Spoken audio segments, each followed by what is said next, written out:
V09, Chapter 101. Alnus. December 6th, 2025. Pina is currently walking back and forth in her Rose Knights barracks.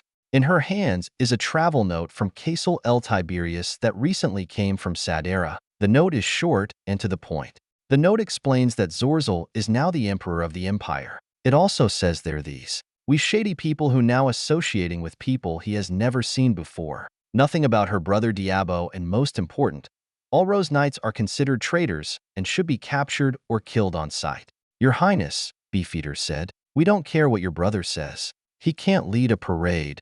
"You're kidding?" she asks. "What happened to father, though? He never would willingly surrender the throne. He would rather let the world burn before he surrendered it." As she walks back and forth thinking about the meaning of the note, back at the fortress, she saw it firsthand. Zorzel people, like Herm and that other new race, they're carrying out his will. They said they were going to kill her, ordered by her brother. She never cared for her brother Zorzel. They never had anything in common. However, Zorzel is still family, and she must respect that. She never wanted the throne and has made that clear to him, even though she knew he would be dangerous. "How could he betray me like this?" she asks out loud. Bozes walks up. "Let us go back to Sadera and get some answers. Maybe beat the crap out of him." "Don't be a fool," Jalen said as he leans against the wall. "The minute we get close to the city, he will kill us all. He won't give a damn about any of your nobility." "I am sorry to say, but he is right," Panache said, sitting down on a bed in the military cloths. "Why though? What did I do to cross him?" "I haven't even been to Sadera," she asks, baffled by the situation. "It is because of that your princess," Jalen says. "We have been running around trying to help these people, helping the enemy find their people and return them. We gave them information and staying here for this long. Then you tried to help them in Halfcrissen. One. They probably see that as us switching sides." Panache looks to him and the Pina. "Again, I have to agree with him. Your attempt to regain these people's trust resulted in our people not trusting us. All of our noble names are going to be affected by this. Maybe this was a bad idea." "I did not say that," Jalen says. "Stop pretending to agree with me if you're just going to cast doubt of the situation. Well, some of us have names to protect. You might not care about yours, but this will have negative repercussions on our houses," Panache states, annoyed. "Knock it off, you two," Beefeater says, annoyed by those two bickering. "Maybe she is right. Maybe this was a bad idea?" Pina asks. As she paces, she cannot wonder if she made a mistake. These other worlders are so powerful, and maybe deep down inside, she might have wanted to be on the winning side rather stand by her people. All she can think about is what will happen with her knights. They have no home, no station, no people. As Panache said, most likely all their names will be disowned. She stops and looks at her lieutenants. "I am sorry, my knights. I dragged you down like this. It is not your fault, princess," Beefeater said. "Yeah," said Bozes. "If we were still at the palace, your brother would probably force us to disown you or execute us. And there is no way we would disown you. But if we didn't go on this adventure, none of this would have happened," said Panache as she holds up her hands like whatever. "Don't be mean," Beefeater responds, glaring at her. She looks at her friend Panache. She looks very angry at this news. Out of all of her Rose Knights, Panache came from one of the noblest of families, the Kalji family. They can trace their lineage all the way back to the early days of the empire. They are one of the wealthiest and an example to many of the nobles, excluding the royal family. "I am not," Panache said. "I am just pointing out what we're all thinking. Besides Jalen here, we all lost everything now. We are practically peasants now." "Panache." Beefeater tries to interrupt. Panache looks to Beefeater. "I am just making light of our situation." "No, you are just being mean, Panache. There is no way we could have known this was going to happen," Bozes points out. "Besides," Bozes said, "if what Sharpe said is true, all these other worlders are peasants. They have no nobility." Panache looks to Bozes with a slight look of disdain. "I don't fully believe that we need to be careful in accepting what they say at face value. Besides, I just don't want to be a peasant." "Shut up, Panache," Jalen says. "We all had the choice not to go along, and we all accepted it. We all knew there would be some consequences to that. Besides, we might have not been hanged in Sadera, but that doesn't mean we would be treated well. It is better that we are here." "Wow," Panache said. Just a few days ago, you considered these people as the enemy and are sketchy about their gifts. Jalen looks to her. Well, which world tried to kill our leader? Hearing Jalen asks that question, Pina looks around and notices that everyone remains quiet. She told them what happened at Half-Christen, Crisis 2, and at the Fortress Legrath 3. Jalen had a point. All this time, she saw this as them as a guest within the enemy camp. While Sharpe and her flew back on one of their planes, he explains that it was common in his world that past empires decanted into civil war between brothers trying to seize power. However, the mightiest empires of Earth past, the Roman Empire, the China Empire, the Ottoman Empire, and many more. Then he went on a rant about how representative constitution republicanism is the only true path. Then the rest of the flight descended into chaos as Sharpe and that SEAL man Daniel entered a 45-minute argument about past missions and how each other disapprove of each other methods. It got to the point Rory Mercury had to put them in timeout, whatever that means. But as Jalen said, her brother and most of her people tried to kill her while our enemies from the other side of the gate helped her. She takes a breath as she feels thirsty. She places her hands on her hips and stretch. Hamilton, water please. She looks around after noticing Hamilton didn't walk over. Now that she thinks about it, she hasn't seen her here all day. Where is Hamilton? She asks. As her servant, she has grown used to her being by her side nearly every moment of the day. She finds it is strange now having her right by her side. With her new friend, Boses said with a big grin. They are doing something called a movie night. She nods her head hearing that, almost forgetting her recent interest. Right then she thinks about what Boses said about movie night. She recently learned a movie is the Otherworlders moving pictures, like what she saw during Thanksgiving, showing all the Vanguard, 7 victories, and moments Hay had. Wait, she says. She is watching their propaganda? Is that their form of entertainment? I don't think it is propaganda, Pina, Beefeater said. She was here while you were out this morning and tried to explain what they're watching. Something about 4 young girls trying to be warriors called Huntress. There is magic called dust, and I stopped paying attention after that. She scratches her head, trying to make sense of that description. These Otherworlders has a lot of strange entertainment, and it seems to only get stranger.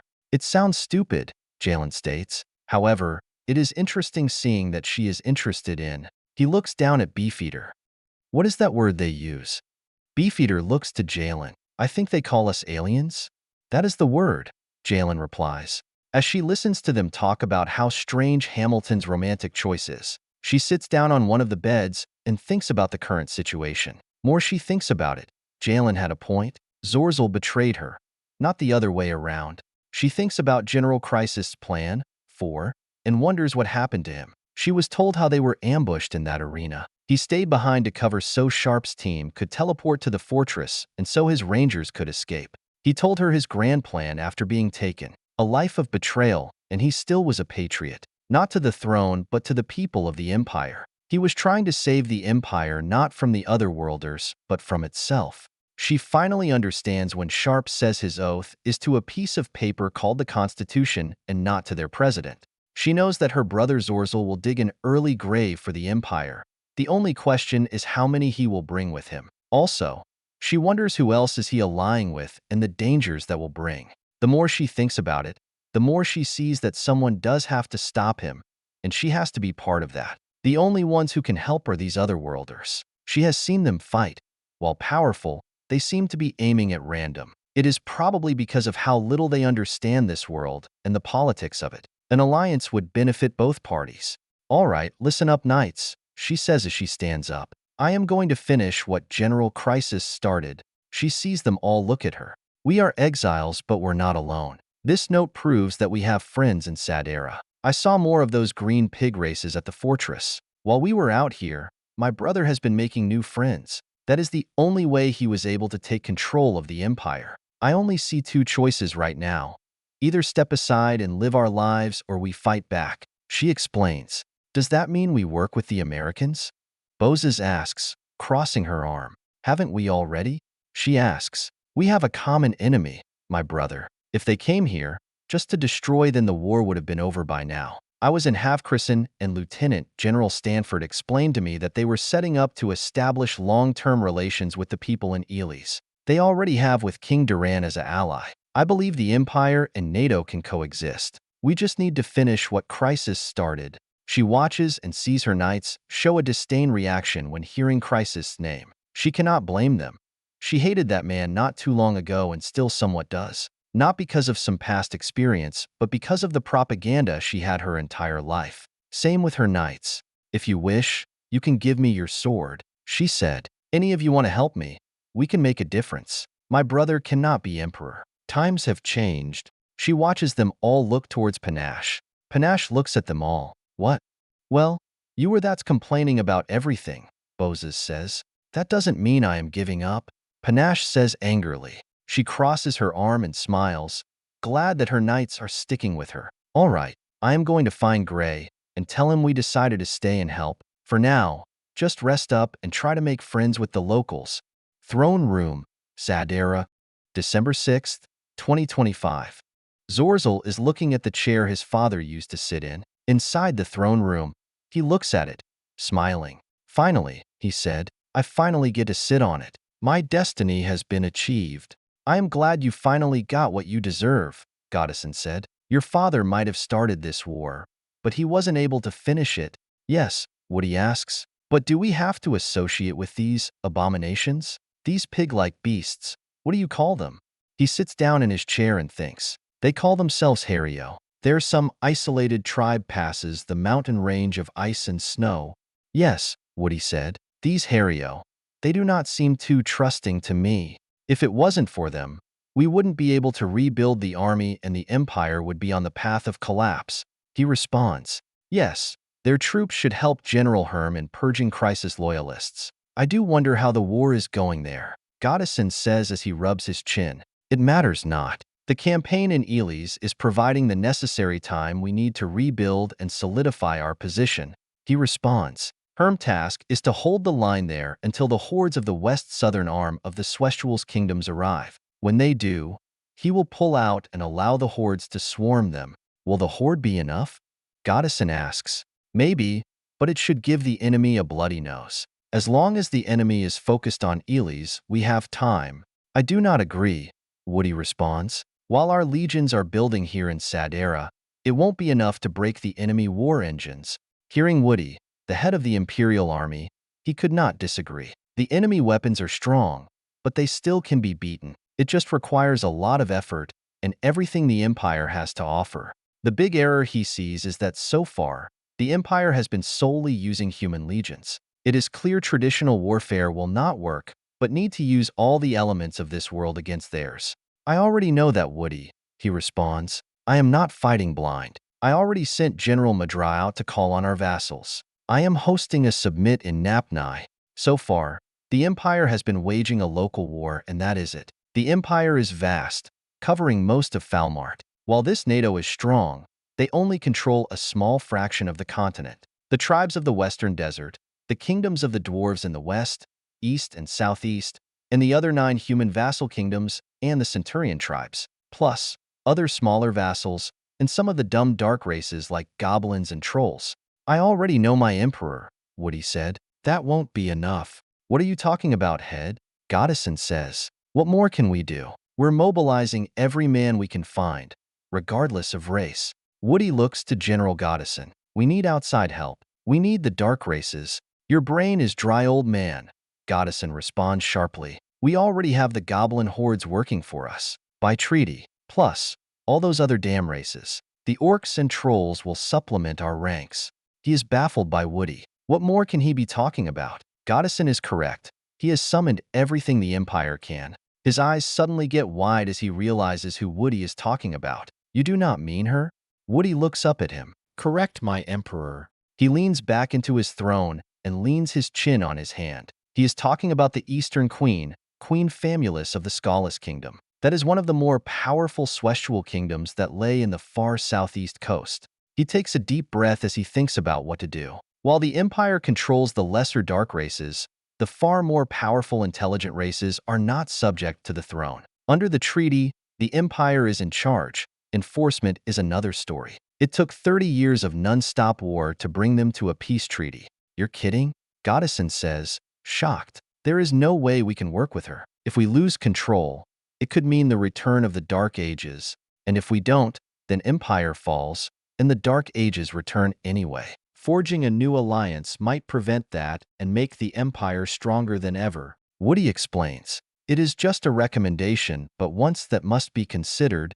From what I understand, it is just humans in their world. They have limited knowledge of what our world has to offer. That means they do not have the proper tactics or foresight to counter what our world can throw at them.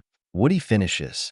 Goddison rubs his chin as he listens. I hate to agree with the old man, however, he has a point. They have only been winning is because of their stronger wagons and flying machines. Our diversity is our advantage. Any limits we place on ourselves will lead to our downfall. Hearing all that, he feels the gravity of the throne. It always looks so easy when his father sat on the throne. All right, he says, I will consider our options, summon my war council, and we will form a grand strategy. Then I will address the Senate my plans for the future of the Empire. Alnus, December 6th, 2025. So, is this what it is like on your world? Hamilton asks Andrew. She sits down on the couch and looks at what he calls a television, or TV for short. So far, they are halfway through the first season. Andrew sits down next to her, watching the screen. The screen is not as big then that one that projected at the bar. Nope, Andrew responds. It is a made-up story called RWBY-5. I thought you might have liked it and relate to it. Magic, monsters and warriors. He then looks over at her, dressed in his casual military uniform. So, who are the girls? There's so many people to follow, she asks, smiling at him. I understand that, Andrew responds. Well, the main character and leader is Ruby, and she is the youngest. Her sister is named Young. She is like the cool big sis. Weiss is this pretty cool character, but seems cold in the beginning. And then there is Blake. As she listens, she realizes that the first letter of their name spells the title, RWBY. Okay, I think I get it. Who do you like so far? Andrew asks. She thinks about that. I like the monkey boy. He just seems like fun. Interesting, Andrew replies. Why is that? She replies, confused by his comment. Well, not everyone liked him. I think he is fine. He then thinks about it and looks to her. I do see why, though. He helps Blake out throughout the series. Kind of like you and the princess. I explained it to you. It is my duty, my responsibility, she starts to say, but see them try and calm her down. I get it. Not complaining or poking fun, just pointing that out. Andrew says, sorry, I didn't mean to jump at you. She says, it is okay. I probably deserve it. Andrew says and looks down at the popcorn bowl on her lap. It is almost gone. I take it you like the popcorn? She looks down and smiles. It is very tasty. How did you pop the food to make it like that? It is soft and crunchy at the same time. He was about to reply but realizes he does not know how popcorn is made. I don't know how popcorn is made. I just buy. Interesting, she replies with a smile. I noticed that with your people. You have all these fancy things, but you don't know how to make them yourselves. Well, yeah, that a problem? Andrew replies. I don't know. It is just something different I noticed about your people, she tells him. She sees him look away like he is thinking deeper about what she just said. It is like he never thought about that himself. Anyway, would you like more? Andrew asks. Oh no, I will get it. Please just sit there, she says as she stands up with the bowl. She walks over to the kitchen and grabs that bag with the popcorn on. Are you sure? Andrew asks, looking at her from the couch. Do you remember how to use the microwave? Yes, she says as she opens the microwave. She then puts the bag inside it and closes it. Please remain seated. She looks to all the buttons and tries to figure out which one to press. Which one? He has been nice to her recently and arranges her on this special night. She does not want him to do anything for her, and besides, she always felt strange when other people serve on her. But asking for help made her feel very useless. Andrew gets up and walks over. When he arrives, he presses the popcorn button. Sorry. Sorry for what? Because it was simple. Don't be. It will take you some time to learn our stuff. If we are out there on the field, I bet there are things that are simple and common to you, but I would be clueless about, Andrew says. She smiles at him and then glances away, feeling shy. She enjoys that he tries to make her feel better. I have a question, she said. Are your friends okay with me being here at your barracks? Yes, Andrew responds. I checked out the lounge place off. We still have an hour. I mean, you call us imperialists, right? She said. You are being around the enemy?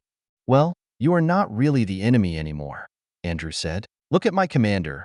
He has 3 tagging along with him all the time and adopted another. And besides, they like you. She is surprised to hear that. She never would have through his people would like her. She tried to find a reason behind that, but remembers the first time she beat him at their own game, 6. They were very mean to him after that. These people seem to have a love-hate relationship with each other. Is it because I beat you at all your games, or is it because they make fun of you because of it? Both. Andrew responds in this unmotivated response. She smiles and giggles. Well, you should be better in your own games. As she spoke, the microwave begins to beep. It spooked her, and she jumps right behind Andrew, holding onto his shoulder. Why is it angry at me? Andrew looks completely baffled on what just happened. He looks at her, and then at the microwave. It is just telling you it is finished. She looks past him, looking at the microwave. Are you sure? He delays his response as he looks to the microwave. Maybe not, ouch. She just slapped him on the shoulder. Don't be mean. She can hear Andrew just chuckling as he then grabs the popcorn. I am surprised your princess doesn't mind. Well, she wants to be friends with your people. So I think she doesn't see any harm if I spend time with you. She replies as she walks back over to the couch and sits down. Andrew mumbles. I try to keep politics out of my life. Most of the time, it is pointless drama people get overwork about. Hearing him say that, she takes a de-stress breath. You have no idea, she says in a tone that says she has experience in that drama. He looks to her and chuckles. I bet, that's your life. Well here, no politics, just fun. All right, I want to see the ending, she says as she eats some popcorn. V09, Chapter 102 New Year's Date. Philadelphia, U.S., Earth, December 8th, 2025, 1. So, the mouse asked the boy for a broom to clean up the hair trimming. Selena says as she reads the book, if you give a mouse a cookie. She is sitting on the couch. Sharpe is on the ground doing sit-ups. As he works out, he is listening to his daughter read out loud as he does his morning workout. The other day, Sharpe got a few new books for her to read. He has been pushing her to read more, to develop those skills. She could tell the reading material she was first starting with was for children far younger than her. When she first started learning how to read, she honestly hated it. It was hard. The words kept jumbling around in English, has all these same words that are spelled differently, which confuses her. Since then, it slowly has been getting easier. At least for her, the words are coming out smoother even though she still doesn't fully like reading. But as long as her adopted father wants her to, she will do it. She really wants to please him and make him happy. As she turns the page, she glances down at her adopted father. Since he came back from the front lines and coming to Earth, that scary man in her dreams went away. She doesn't understand why that man reappeared, but she is just glad it is over. What happens next? Sharpe asks as he stops and grabs his water bottle, making sure she continues. Oh, sorry, she replies and looks back down to the book and continue reading. Then the mouse wants to have a nap, but before that, he wants a story before bed, she said, but then lowers the book. Wait a minute, why is the boy doing all this? Doing what? Sharpe stops everything and looks to her. From his facial expression, she can tell there is a lesson he wants her to learn. That's when she realizes that he is testing her. Oh, I don't know. Then continue. He stands up and starts doing push-ups. She takes a deep breath and glances down at the mouse. After reading a story, the mouse then wanted to draw a picture, so they had to get some crayons and paper. Then after the mouse draws the picture, he wanted to put it on the refrigerator. Refrigerator, she says, frustrated, struggling to pronounce refrigerator. Refrigerator, Sharpe corrects. Okay, she replies as she leans forward to the book. Refrigerator. So, the mouse needs to find some mag. Not even going to try. She then turns the page. As she does, she hears the baby upstairs in the guest bedroom start to cry. Hearing that, she sees an opportunity to stop. I better go help. Sharpe stops and sits up, looking directly at her. Selena, he is not your responsibility. This is homework time. But, she said, and then sees his reaction. She leans back into her chair and nods her head. Okay, sir. Thank you, Sharpe replies. I know it is hard. Reading was never that easy for me. That's why I prefer things simple. She takes a breath and smiles. She glances down and continues reading the book. It did not take long until she finally finished reading it. She closes the book once she is finished and looks at the cover. She already knows the question he is going to ask her. It is going to be the question she asked him, and he has a rule that no question can go unanswered. She thinks in the book, putting all the pieces together. It started with the mouse asking the boy for a cookie, but in the end, the mouse wanted another cookie. That would make it a circle because that would repeat everything that happened. Sharpe sits down and looks to her, smiling. Go on. What is the lesson of the book? Don't trust mouse people? She quickly responds. Ha ha ha ha. She hears Rory laughing from the kitchen. She looks over to that direction. She then looks back to Sharpe and sees him chuckling at that. Okay, that was funny, Sharpe said. But, okay, well. Her eyes suddenly get wide and she looks directly at him. Okay, the lesson is that if you just do what the mouse said, you will be taken for a trip. That is correct, Sharpe said. You see, Selena, the boy never said no to the mouse. You have to learn to say no to people, otherwise they will take advantage of you. But how do you know if someone is going to take advantage of you? She asks. It might not be intentional. While I am on the field, I have my team asking to do this and that, giving me ideas and proposals. I have to choose a path, and sometimes the answer is none, Sharpe explains. With the boy, he wanted to please the mouse and he couldn't say no. So that is the lesson. You need to always be able to say no. But when do you say no? She asks. That is something you have to learn from experience. There is no single example. But when you are dealing with someone you don't trust, always remember this. He finishes. She glances down at the book, thinking about what he just said. She is trying to think of examples of when she would need to say no. Maybe if she was back in her country, she could have told her father to say no to his generals in waging wars against Edra's neighbors. However, she was so weak and always ignored back at the palace. If she was there now, she knows no one would ever listen to her because she is a weak little girl. That is why it was so easy for her to be sold into slavery. She glances back up to her adopted father and sees him doing another round of push-ups. As she watches him, she thinks about when they first met. She was so scared of those 4 Sad-Era mercenaries. And then she watched him just defeat 3 out of the 4 of them like they were nothing. Then she was scared of him because he clearly was a skilled killer, but now she sees him as a strong and brave dad. No one could ever do what they did to her to him because he is strong. Father, what's up? She lowers the book and looks at him. Can I work out too? Like what you're doing? She finishes, speaking a slightly shyly. He stops and looks at her. What is on your mind, Squirt? What is going on? She looks directly at him and then glances away, feeling shy. While everyone has been at war, she is always left behind. She understands as she is small and weak. Everyone has a use but her. I just like to work out like you, she responds. Maybe I could be more like you. She sees him looking at her. She has noticed that he does this a lot, always thinking before he speaks, being careful. She has always found this a bit scary, knowing his actions are from being a well-drilled soldier. It means he can be a little emotionally distant and hard to approach. However, and more importantly, she knows deep down inside he loves her, and that's all that matters to her. She scoots off the couch and adjusts her blue skirt. She then walks over and sits down by his side. She then looks up, wondering what he has to say. Selena, Sharpe said, don't try to be like me. When I was your age, I was very scrawny and easy to bully. Had to work very hard. A lot of it came from boot camp. He then holds out and flexes, teasing her a little.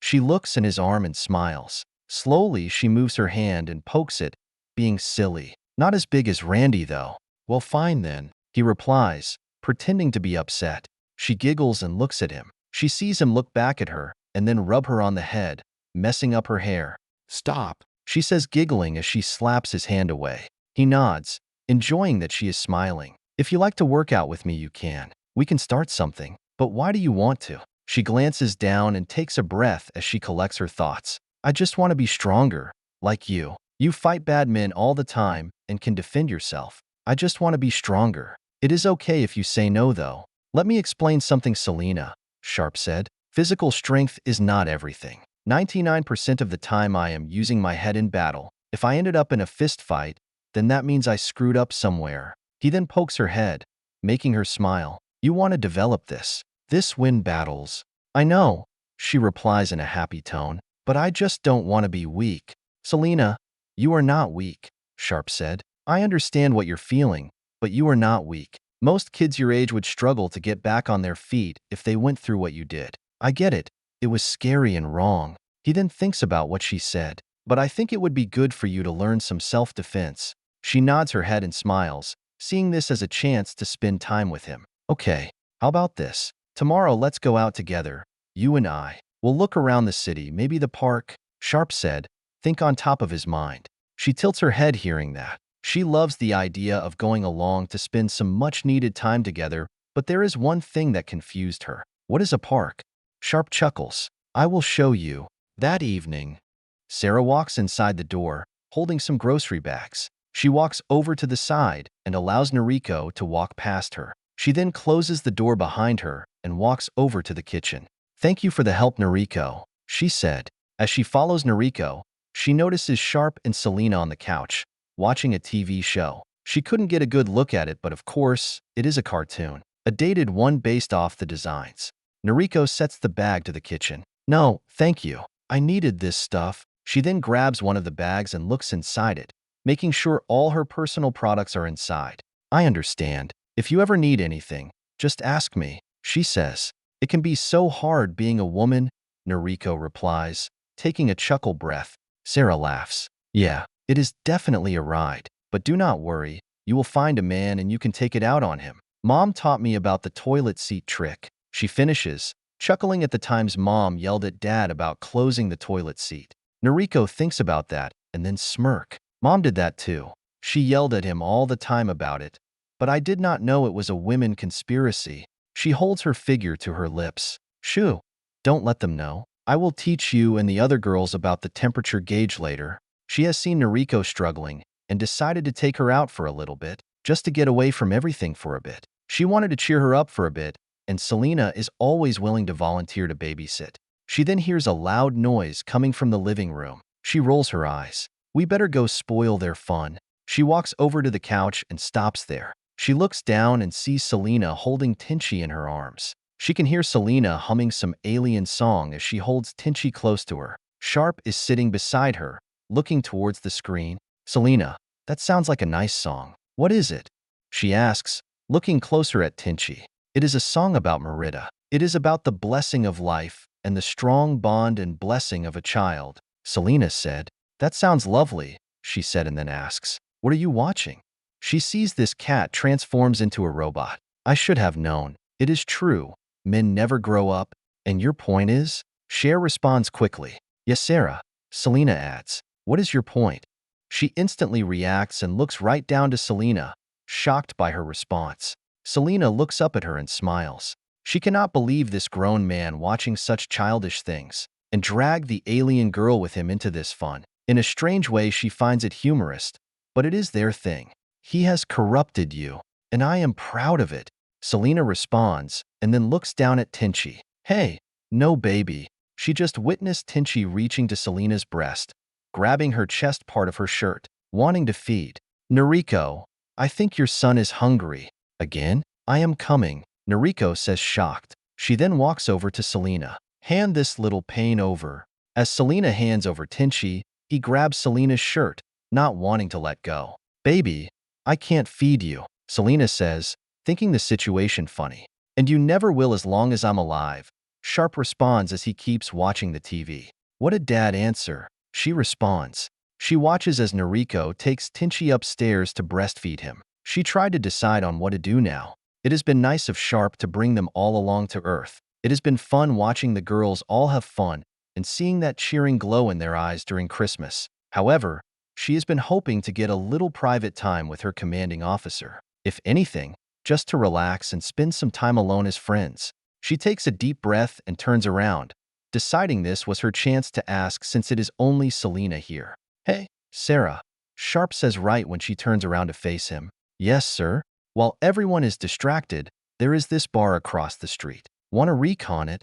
Sharpe says. She can tell that he is forcing himself to say it. It might have fooled his guy buddies, however. She can tell there is more meaning behind it. I told him to ask you, or I was going to call him a cat scary, Selena says, looking over to her with a big smile. She looks at her and smiles. She knows she means to say scaredy cat, but it doesn't matter. She can see Sharpe close his eyes, wanting to stranger his daughter. How adorable, she thinks.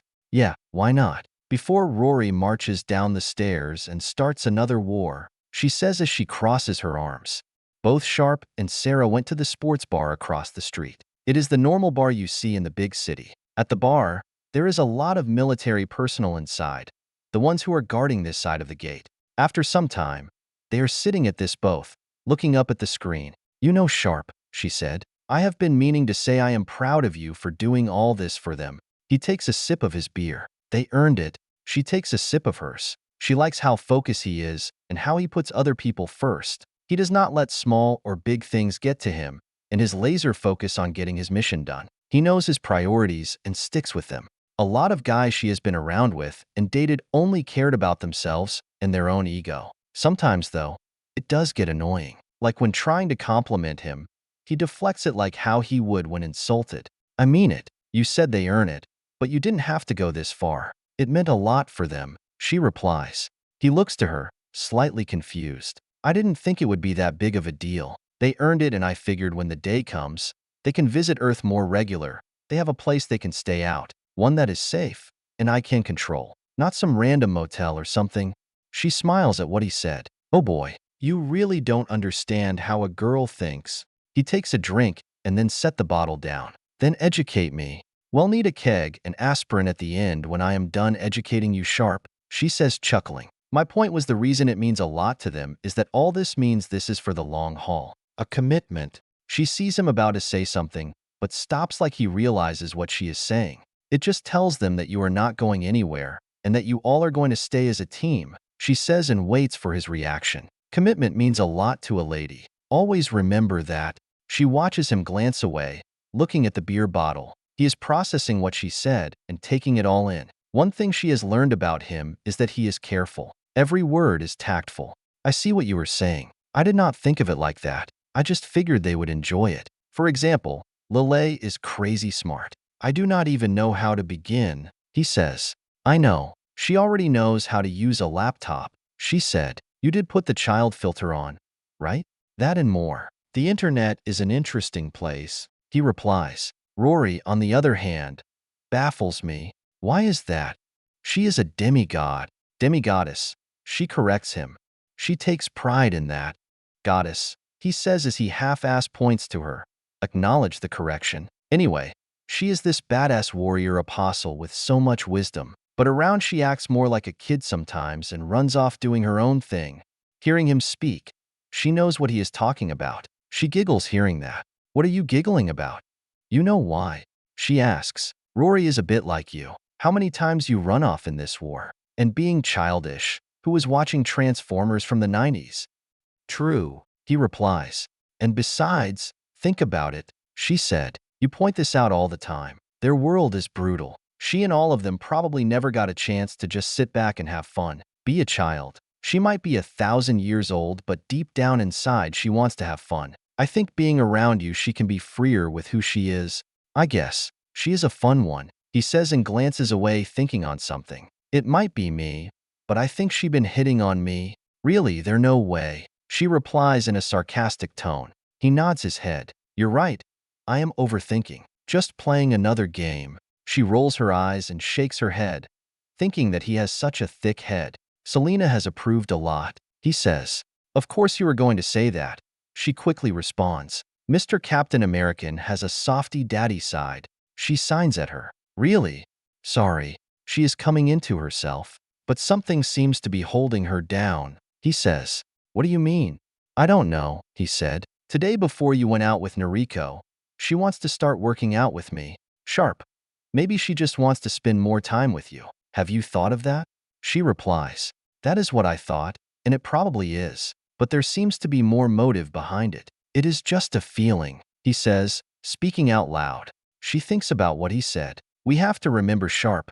She went through a horrible experience. She might be still figuring it out. Let us be honest. You still figure out yours. He nods his head. I have to admit you're right. While she is figuring it all out, just be open in there. Just be around her and as open as you can. Just always remind her that you love her. And if she wants to do something, try and do it, she says, trying to be helpful. When she was captured and feeling those 5 soldiers' hands feeling up her body, ripping off her clothes like rags, she has started to understand what Selena went through. It is a terrifying experience that no matter the amount of training could prepare you. Thinking about that, she gets an idea. Try and be more supportive of her faith. You mean Merida? He asks, already knowing the answer. Yes, she replies. It is clear Merida is very important to her. Try and find something common about it to bond over. Maybe that will help. Bonding. Like pip her out like the religion demands? He says in a cold voice. She shakes her head, shaking her hand no. I did not mean that.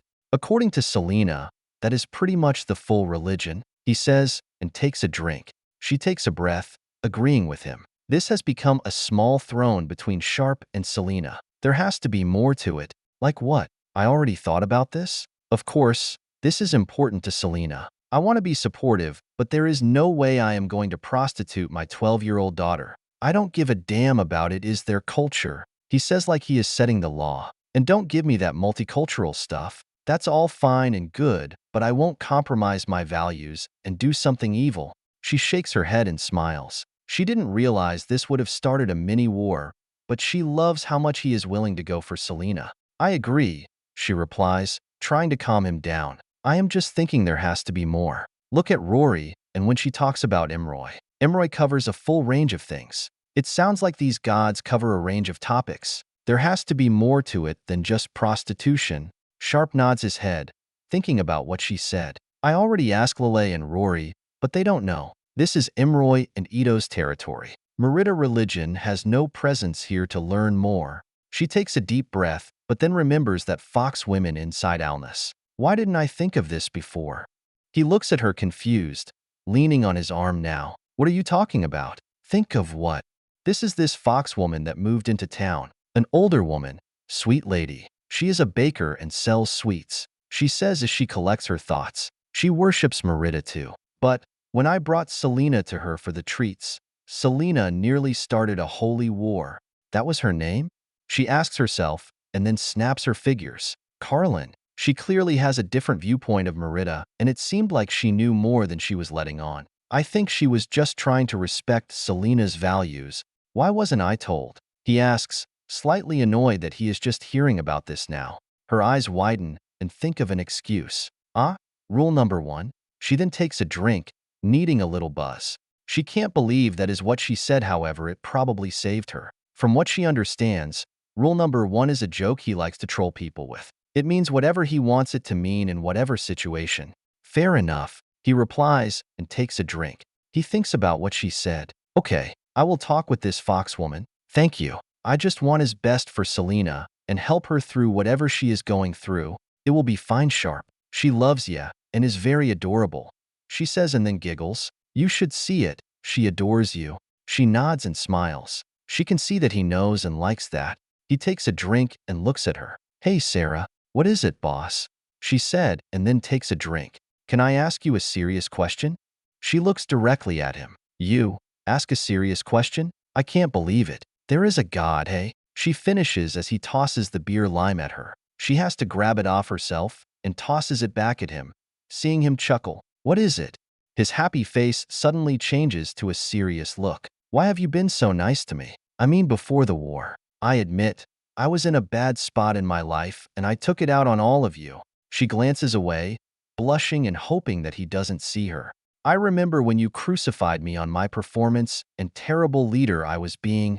She delays her response, trying to calm herself down and thinking how to respond. Well, I never told you, but I got in contact with your old team. I found out you were ex-Delta and a war hero and all that. Well, I never found out what happens, and trust me, I tried. I did put it together that something bad must have happened to you. So, I decided I had a choice. I could either continue seeing you as the enemy or try to be a solution. She finishes.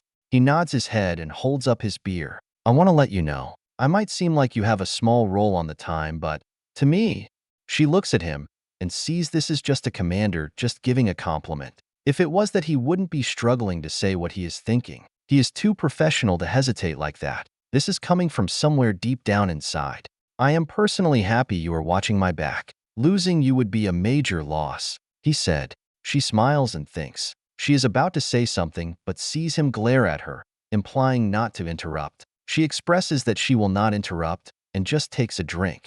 What I am trying to say, when you were taken, I realized I just lost my best friend. You had my back and were taking care of me from the very beginning, Sharpe says, flustering a little. She looks at him, cheeks a bit red. He sounds like Selena when she is practicing reading. Even though they are from two different worlds and she is adopted, they are so similar.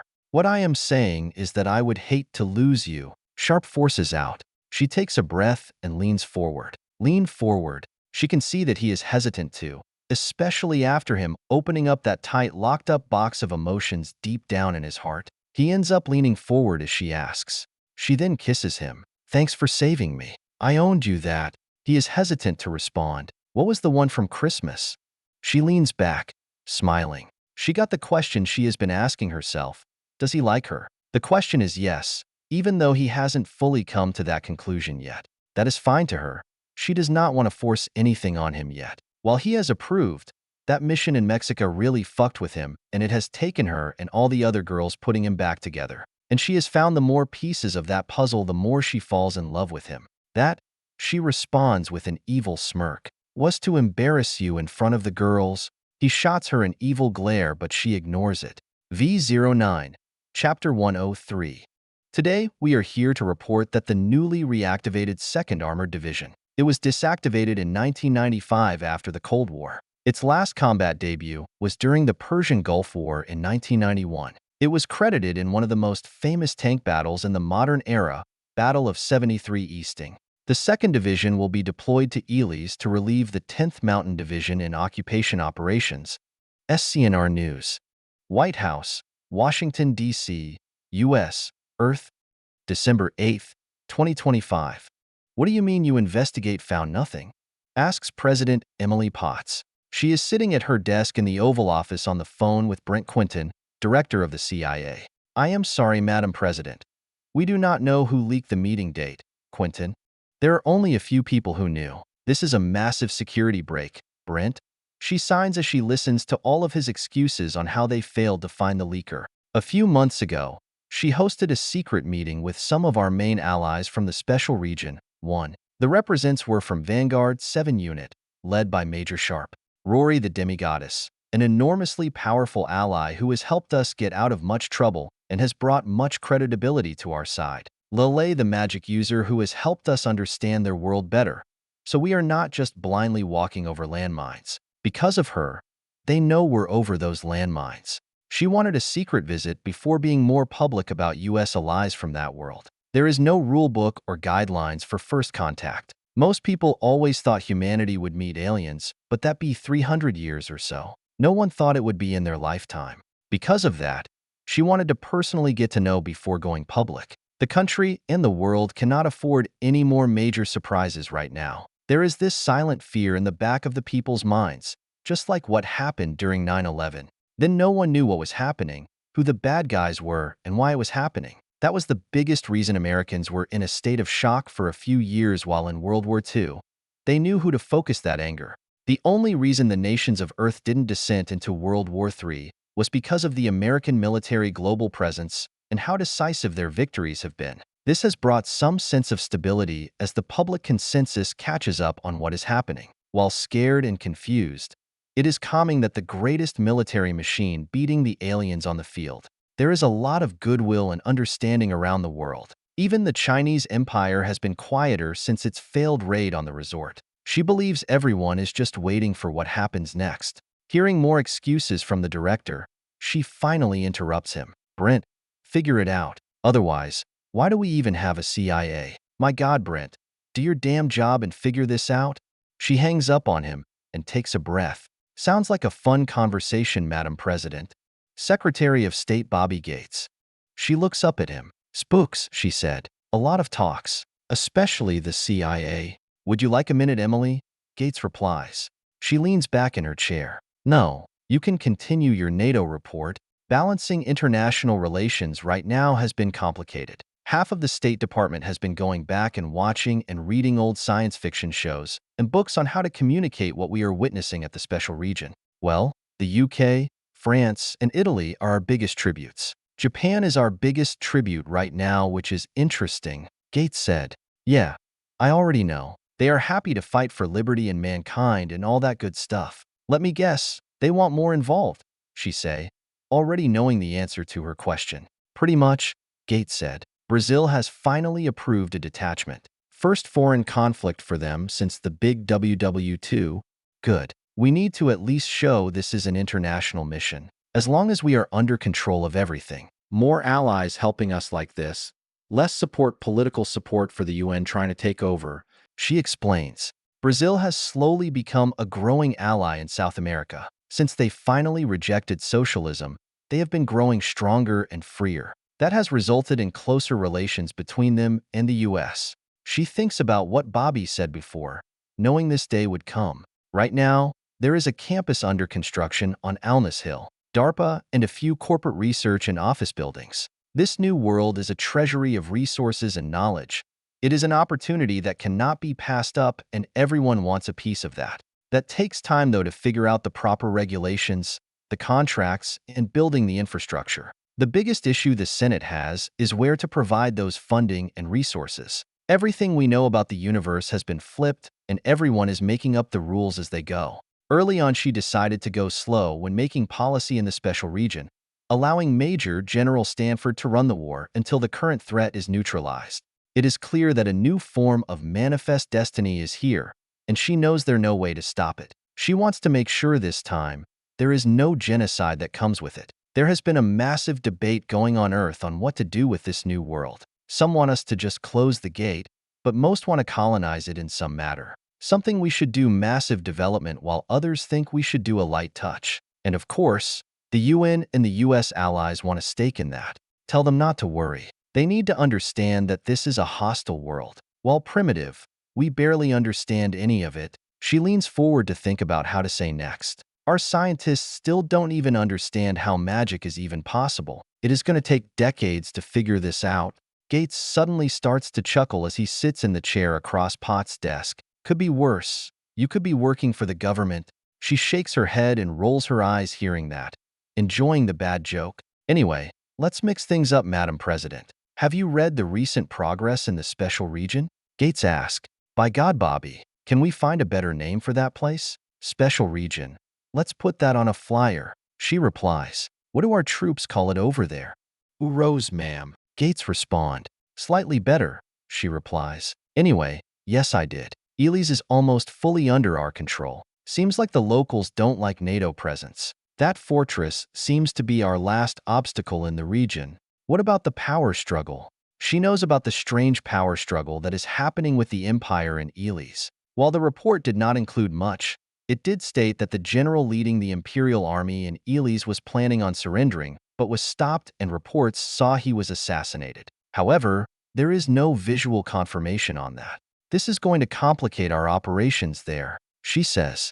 While NATO forces have learned a lot about that world, there is still so much they do not fully understand. The number one problem so far in the war has been our lacking that world. The politics, economics, cultures, all the different kinds of races or ethnic groups, just everything about the world still very no. Not by much. We still can beat them on any battleground. The enemy's success has only been on small skirmishes so far, Gates said. But Lieutenant General Stanford wants to slow down until we fully understand the new political situation.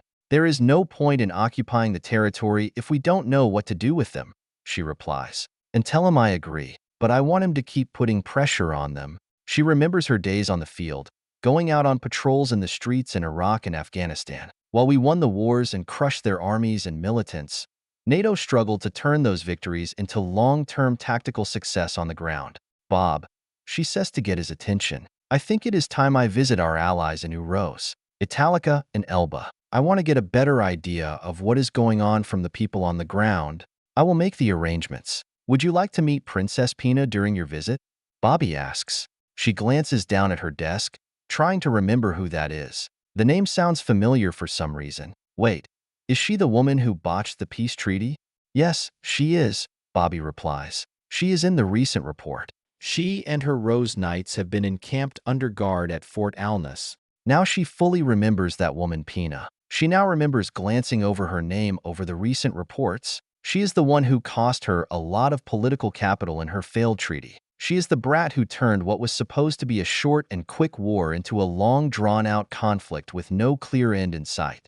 No, she replies in a suppressed but angrily tone. I want her nowhere near anything. I don't need another political disaster. Bobby leans back in his chair. With all due respect, ma'am, but in the report from Major Sharpe, she seemed to be exiled from the Empire. The Major recently given her some positive feedback, crediting her help in rescuing a POW.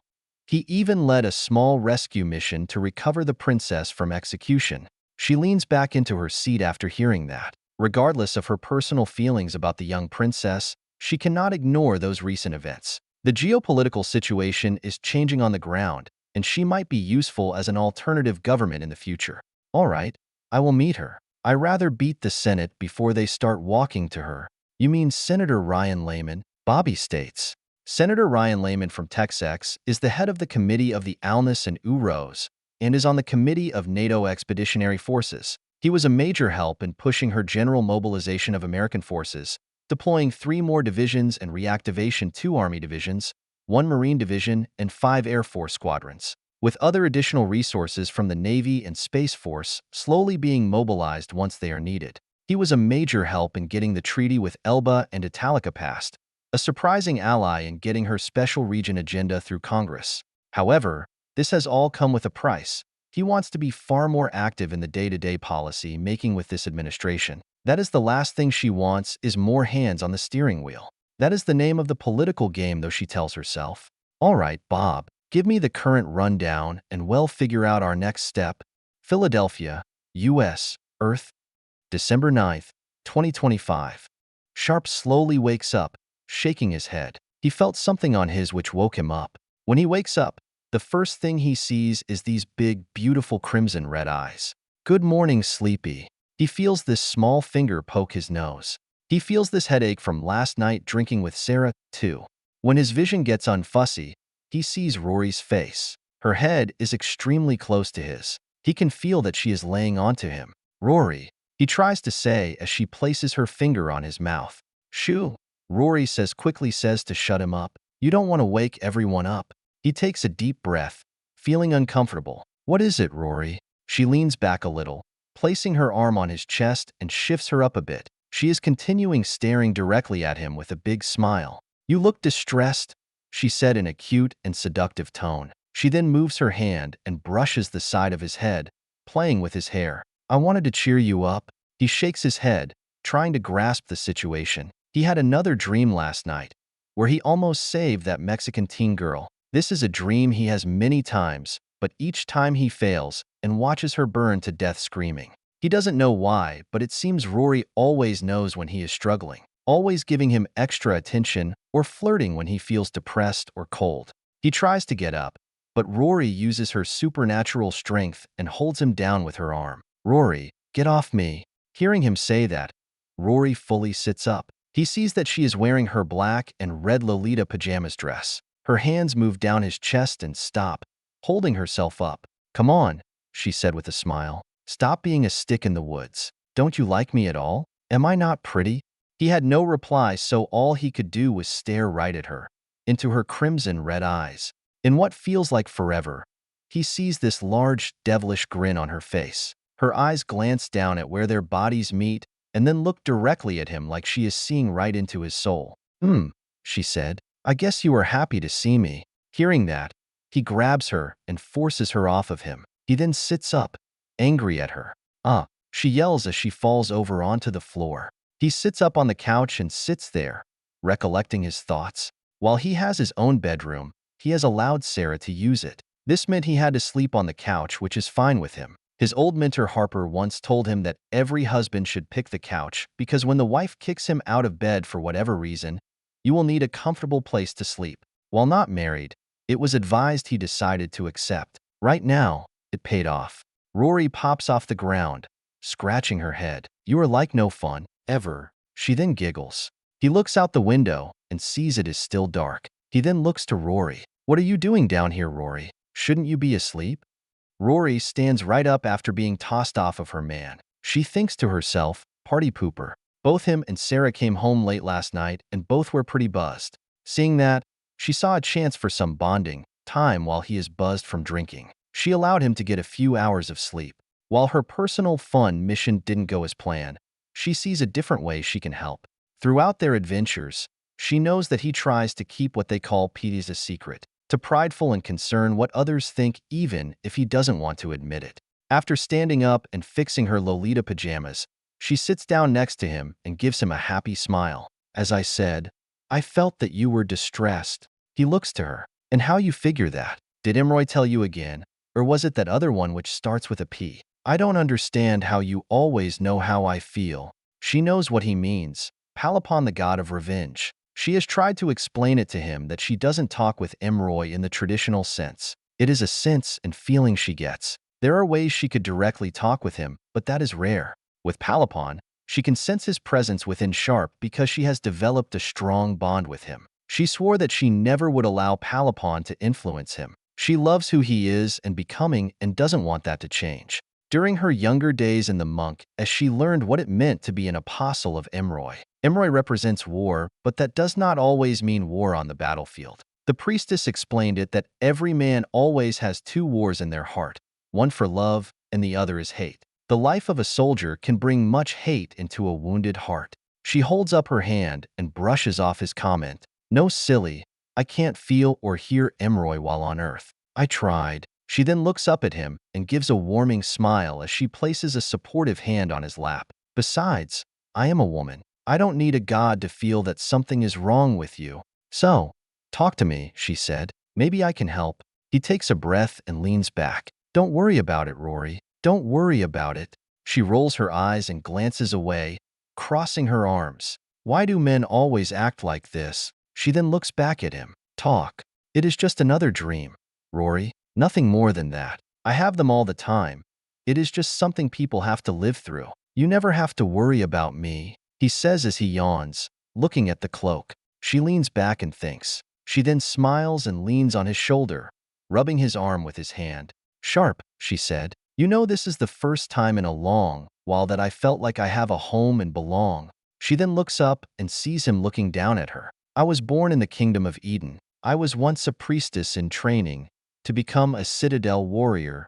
She pauses as she cozies up against him, brings her legs up. But that all changed when I was chosen by Imroy to become his apostle. I was driven out of the kingdom because they worship the god Zufumet, the god of light and order. Close friends turn just like that. I barely made it out.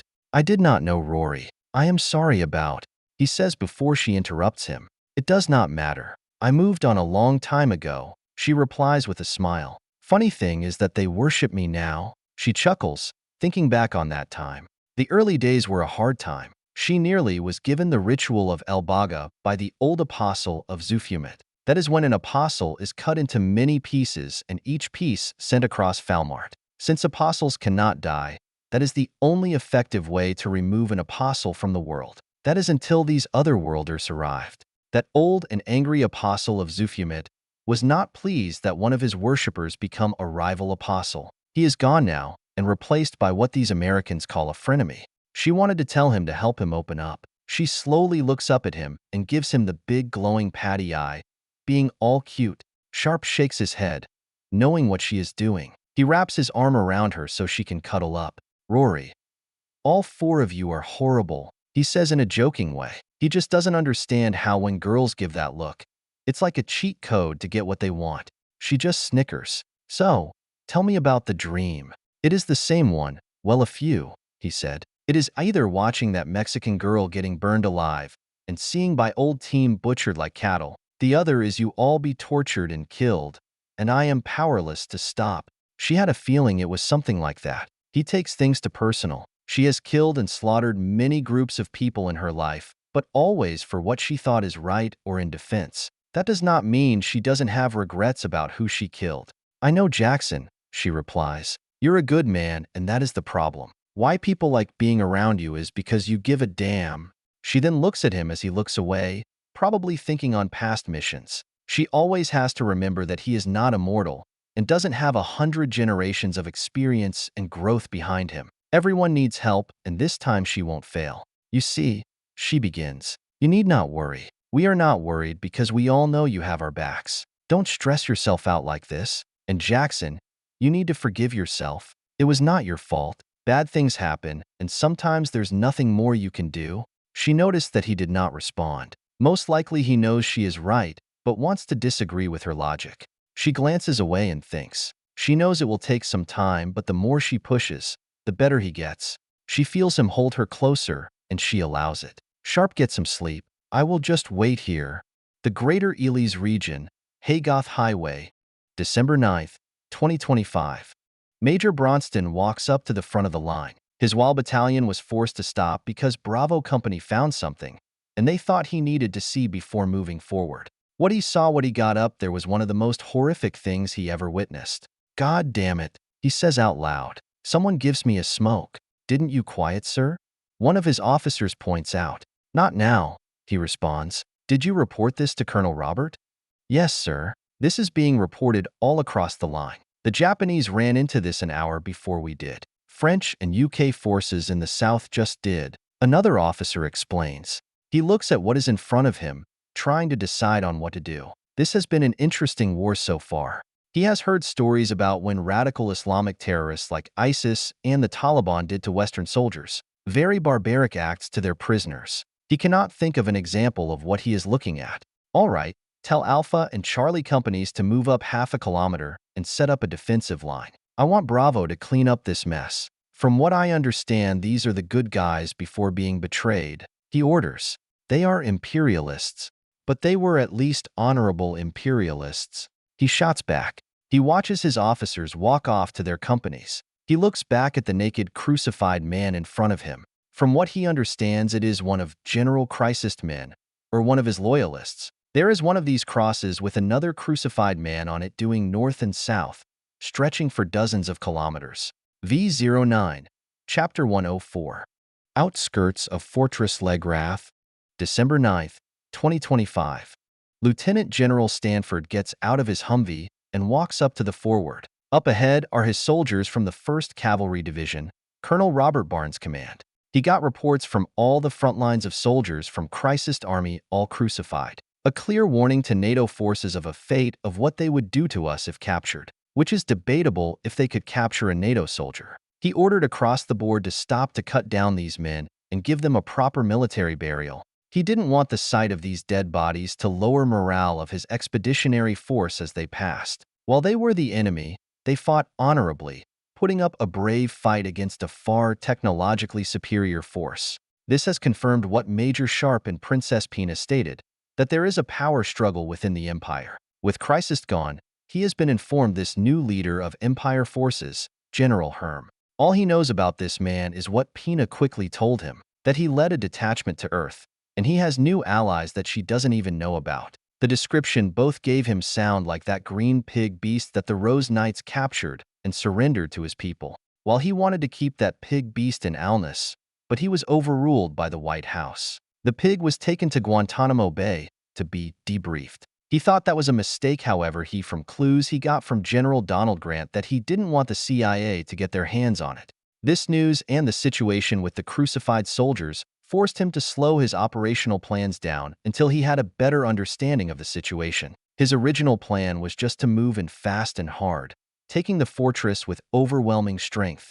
He always wanted to take the fortress intact. It has a key strategic location, and the unusual size of the facility makes it a possible well-defended position for future NATO operations. He assumed early on that Legrath had a culture and prestige role within the Empire because of its size and importance to the Imperialist army. Besides bombing it with a GBU-43/B massive ordnance air blast, or known as Moab, to destroy it. Taking the fortress and planting the stars and stripes on the towers will be a massive propaganda victory through all of the Empire. Besides, a place like this would have many secrets and treasure deep down inside, assists that might be worthwhile to NATO war efforts.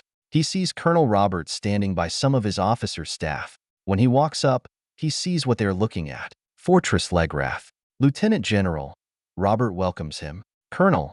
Stanford replies. That is one big dirt pile. I told you we should have invaded the south. Robert replies with a smirk. He shakes his head as he heard that. Rumor has it that the Kingdom of Tumarin has these amazing beaches. Beaches usually meant woman.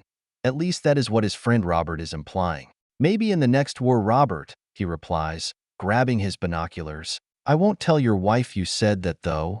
So, there is going to be another war? Robert says, joking. And besides, my wife likes it when I am off at war. Apparently, I make a mess at home. Anyway, should we storm the place? Not yet, he said. However, if anyone leaves the fortress to take them out, then he sees a few more officers walk up. Colonel Shunya Kingun from Japan, Colonel Bradwing from the United Kingdom, and Colonel Leonard Chappelle from France. Why are we stopping? Chappelle demands as he walks up. You're kidding? Wing asks, half surprised by Chappelle's question. Didn't you see the bodies? Of course I did. Chappelle shoots back. He sees this Humvee pulls up, coming from another 1st Cavalry Brigade up north. General Harold Kurt. Why are we not advancing? Kurt asks. Nice to see you again, Kurt. Robert says. Long time no see. How are the kids? Still have the wife? Did you finally get that promotion at the office? Etc. He finishes with a sarcastic tone. Knock it off, Robert, Kurt said as he walks past him. Yanks. Wing comments as he crosses his arms. We were just figuring that out, Colonel, Chappelle said. He looks at them all, seeing they all want to just go. This is the final quarter, and everyone wants to finish the game. The finish line is so close, and everyone wants to give the Imperialists the final punch. His question is, which Imperialist do we punch? We are holding off for a few days, he states. That is my call. Let's just go in there and finish this, Chappelle demands. Robert looks at him. In a hurry, Frenchie? Trying to prove or write something? Chappelle looks to Robot. Not all of us shy away from a fight. Knock it off, you two, Kingun said. We have a job to do. Thank you, Colonel, he says to Kingun. Look, we need this fortress to increase our presence in the region. In 24 hours, we will regroup at my CP and I will go through the new invasion plan. That Pacific or East Coast time, sir? Robert asks.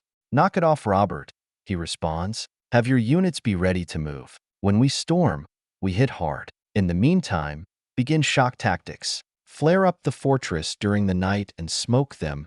Terror tactics, Wing states. Fun. As his officers walk away, he looks back to the fortress. For some reason, it reminds him of the Trojan War. An invading force coming and laying siege to a massive fortification. The Greek army had to hide some of its forces inside this large horse. The Trojan army believed it was a peace offering to the gods, wanting to end the war. Believing that the war was over, they brought in the Trojan horse inside the city, bypassing the tall city walls. The Greek force opened the gates and cleared the path inside the city. He mumbles to himself as he thinks of the historical context. While the situation is not the same, the basic idea seems to work. He recalls the Rangers' first mission to Legrath. Vanguard 5 and Vanguard 7 both used secret tunnels to bypass the fortress defensives. That could work. Philadelphia City Park, U.S., Earth, December 9th, 2025. As promised, Sharpe took Selena to the city part to show her around. While it has not been much, she is enjoying a better view of the city. With all of these tall buildings, there is a spot with green in it. She thought there were a lot of people back in her capital city of Edmos and back in Alnus. Here, there are just thousands of people inside this city, and she only seems a fraction of it. As they are walking, she is holding onto his jean jacket that she got him for Christmas. He did not want her to travel anywhere alone, and she had no intention to. Selena stops herself to allow this couple by. They were riding on these strange devices with 2 wheels each. She looks up as her new father. What are those? Those are bicycles. You balance yourself as you ride, Sharpe responds. She looks back at the couple that is riding the bicycle. That looks hard. It's actually not. Once you learn it, you never forget how to, he responds. Oh, she replies. Can I try? Well, not now. I would need to get a bike for you, he says, looking down at her. She looks up and smiles, but then she gets startled after this bicycle bell that goes off right as it passes her. She then looks around the park and sees all these people playing these strange games, having walks, playing with dogs, and much more. Everything seems peaceful. If it like this everywhere? If it was, then there wouldn't be a need for people like me, he responds. There will always be war, Selena. It is a sad part of life. So, you think there never will be peace? She looks up at him. I didn't say that, he replies. Regardless of what the media says, this is the greatest time of peace on our planet history. That peace was built off the backs of 2 world wars and a Cold War. One day mankind might not fight each other, but it is clear that there are bad people up at the stars who will want to pick a fight with us. She watches more people doing their daily lives. I guess you are right. As she watches, she wonders if this might be her future. Coming to places like this with her father and just have fun. Maybe one day when she has children, she can take them to places like this, away from the brutality from her world. She begins to think about her world and her country again. Seeing this city again has shown her how different both worlds are. Do you think our world will end up like this one day? Sharpe sits down on the grass and looks around. Probably. Maybe in 100 years, there will be places like Italica and Alnus will start having modern buildings. Why do you ask? She looks at him. She has been wondering why the humans on their world has advanced so far. In the past, he has credited the Enlightenment, but from what she understands, their worlds were technologically similar only about 1,000 years ago. She then looks up at the towering buildings. Are all of your cities this big? You are full of questions this morning, he says with a chuckle. No, Philadelphia is about a medium-sized city. You should see New York, London, Paris, and Tokyo. Definitely Tokyo. How big are those? She asks, looking at him. She then smiles and sits down on his lap. What are you doing? I don't want to get my clothes dirty. He sweats drops from annoyance. Okay, why don't you tell me?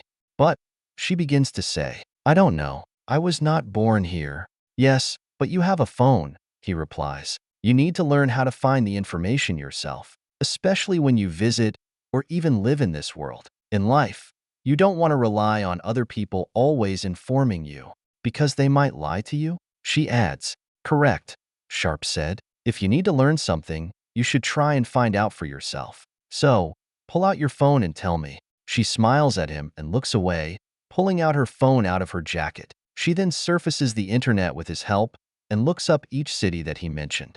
When she saw the numbers, it shocked her. Tokyo seems to be the largest city in this world with 38 million people. That number has to be bigger than all of Falmart, and that is one city. She looks up as she sees this bird fly past and lands on the pathway. She sees a few of these same-looking bird gatherings by this older-looking woman as she feeds them. Are those the duck tape? She asks as she points to the ducks. He suckles. They're just called ducks. They are cute. Can I go see them? She asks, all excited. After a moment of thinking, Sharpe agrees. But when we walk over there, we need to be quiet. We don't want to scare the ducks away. She nods her head and stands up, following him by holding onto his jacket sleeve. When they get close, she notices these ducks all have different clothes. Some are a solid color while others have different colors. They also have these strange flat feet, very different than the birds in her country. Hello, ma'am, Sharpe said. My daughter here wanted to join you in feeding the ducks. Is that okay? The older women look up at him and then at her. That would be wonderful. She looks adorable. Come walk over here quickly. She is hesitant to let go of Sharpe's sleeve, but decides to go. She walks over and scoots up on the bench the lady is sitting on. What is your name?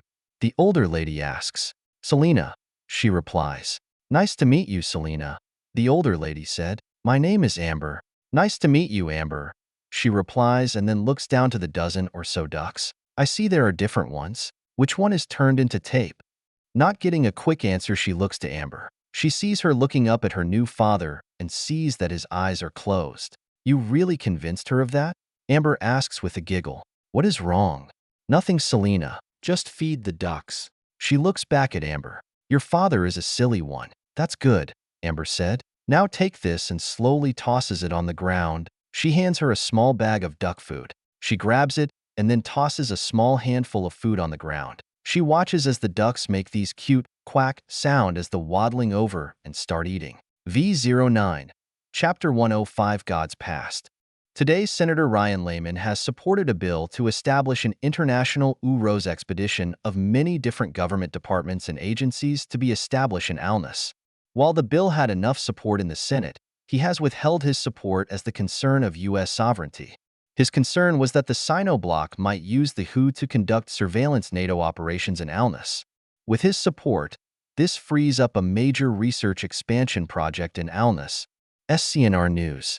Sharpe Condo, Philadelphia, U.S., Earth, December 10, 2025. After a warming dinner and everyone doing their own thing as they settle down for the night, Rory walks out of Sharpe's condo and heads outside onto the balcony to get some air and admire the city. From the cold night air, She cuddles up in her thick black and red short-cut robe. The cold doesn't bother her exposed legs. Being used to that back on Falmart, her apostle abilities help her adjust to different climates and temperatures.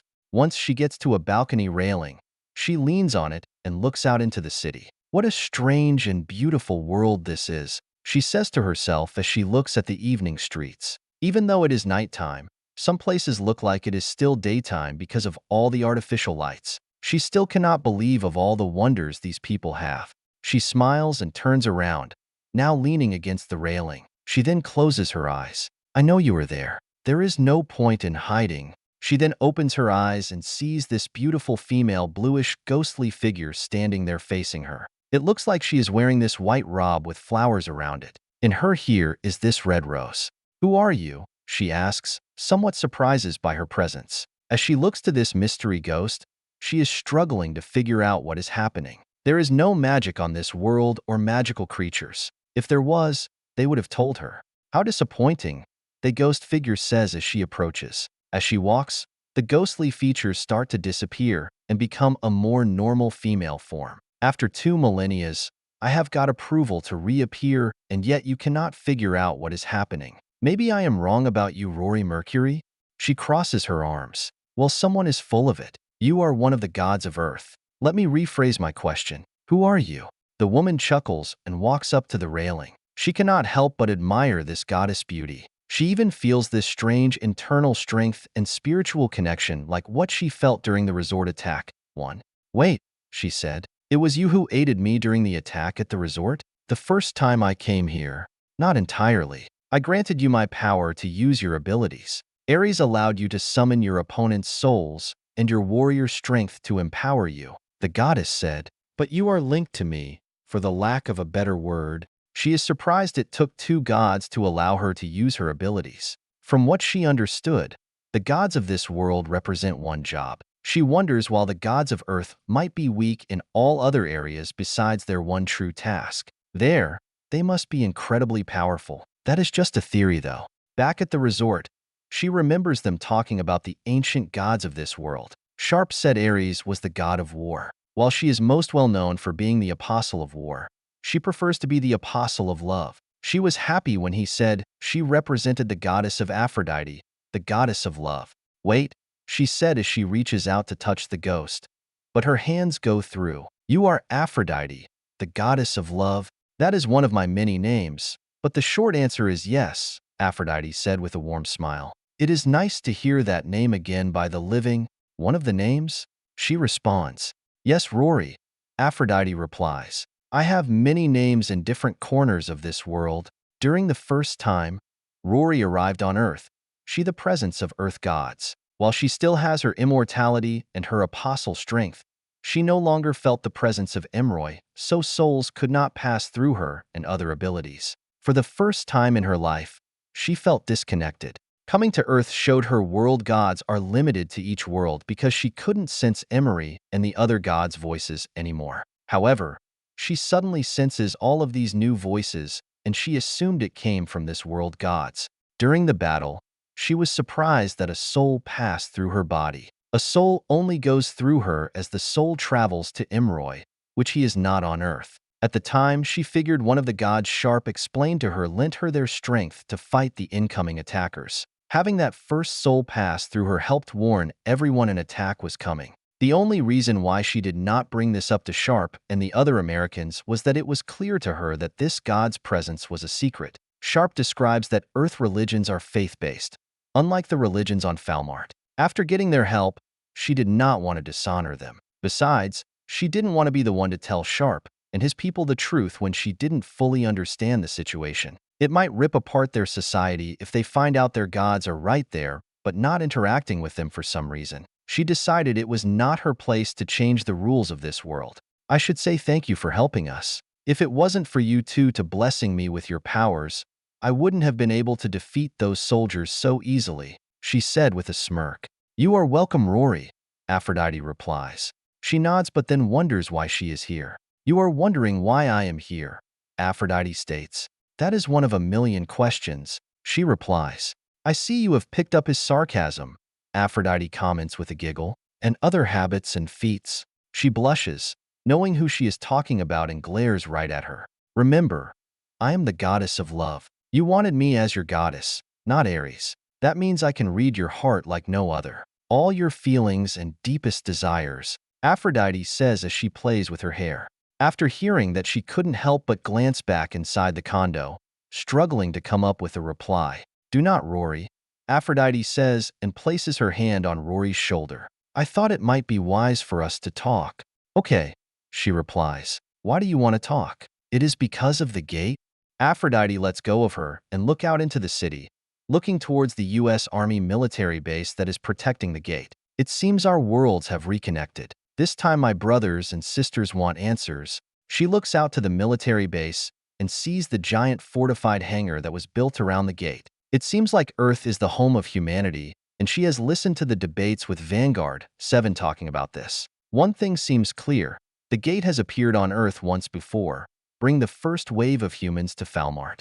We have had many casual debates about the matter, she replies. But right now, they seem to be focused on the war than answering questions. Sharpe said once the current war is over, there would be a full investigation on the matter. I personally think they just don't know what's going on anymore and focusing on what makes sense to them. She has seen the other worlders' reaction to her world. While strong, they seem to be like children in a candy store. They have no idea where to even begin. That is how Lelei explained it to her. You are partly correct, Rory, Aphrodite replies.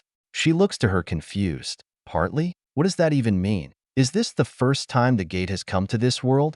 No, Aphrodite responds. It has become clear that the gate connected to your world at least 2 times. As of now, the gate has appeared on Earth 3 times.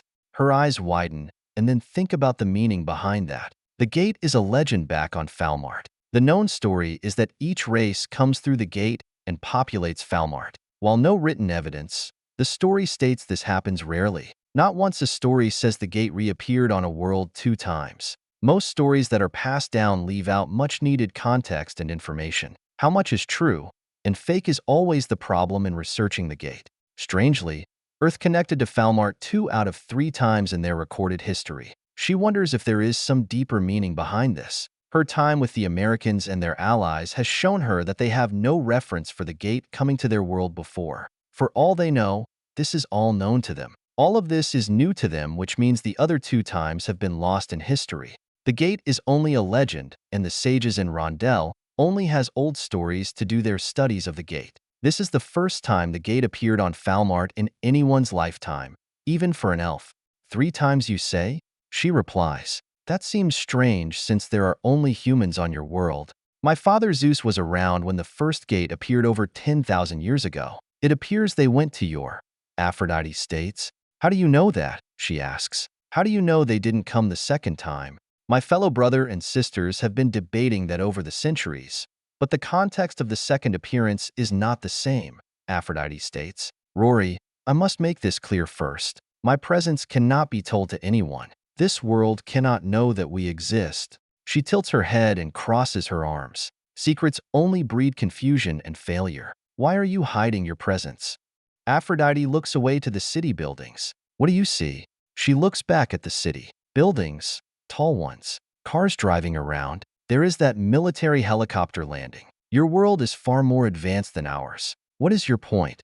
What they call the modern world has only appeared in the last 400 years. Everything you see has been them. We did not influence their development and maintained a strict non-engagement role. The rise of human civilization started about 7,000 years ago. When we decided to free them of our presence 2,000 years ago, they blossomed, Aphrodite explained. You are the first person I spoke to in 2 millennia. Aphrodite then looked back to Rory. Tell me, how many different races are there on your world? She thinks on the question.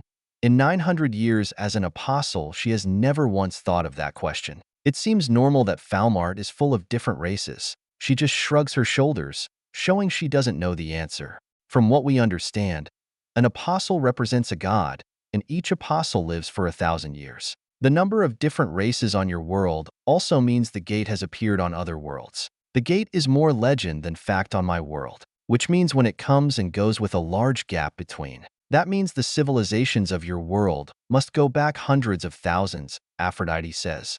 How do you know all of this? She asks. confused by the goddess' knowledge. I take it that we are correct? Aphrodite asks.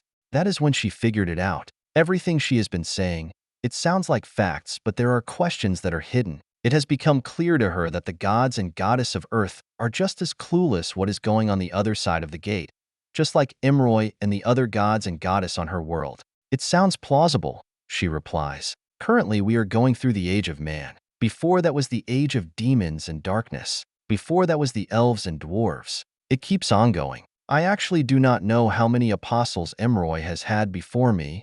I would bet many, Aphrodite replies with a smile. Before love is war. War is a natural part of life, but you cannot fight a war without love. She nods but thinks about what is going on. I am sorry, but why are we talking about this? I do not see your point. Do you promise? Aphrodite asks. She takes a deep breath and nods. I promise, but I demand a reason. These people do deserve to know you are still there. So it better be good. Saying that the last part was only half-truth. She knows Sharpe has lost faith in his religion based on how he speaks. She wonders if he only knew they were alive and well, he might be better off. Aphrodite nods her head and smiles. I feel your motive and concern, Rory. Him knowing our presence would only bring more pain, not love and clarity. That is your responsibility. Her eyes widen and she blushes a little, glancing away. I try. Feels like I am losing at times. Love is a tug-of-war, Rory. Aphrodite responds. While I have detached from their daily lives, I can still feel if I choose. And there is a special place in his heart for you, and he values you greatly. You must not worry. She takes a deep breath, feeling embarrassed. For some reason that made her think about that time he was chewing her out after fighting those minotaurs. It is rare when she genuinely fears a mortal, and she feared him that moment. But that was only because he was worried about her safety, an apostle, and she enjoyed that. Thank you. So why have you all detached from their lives? That makes no sense.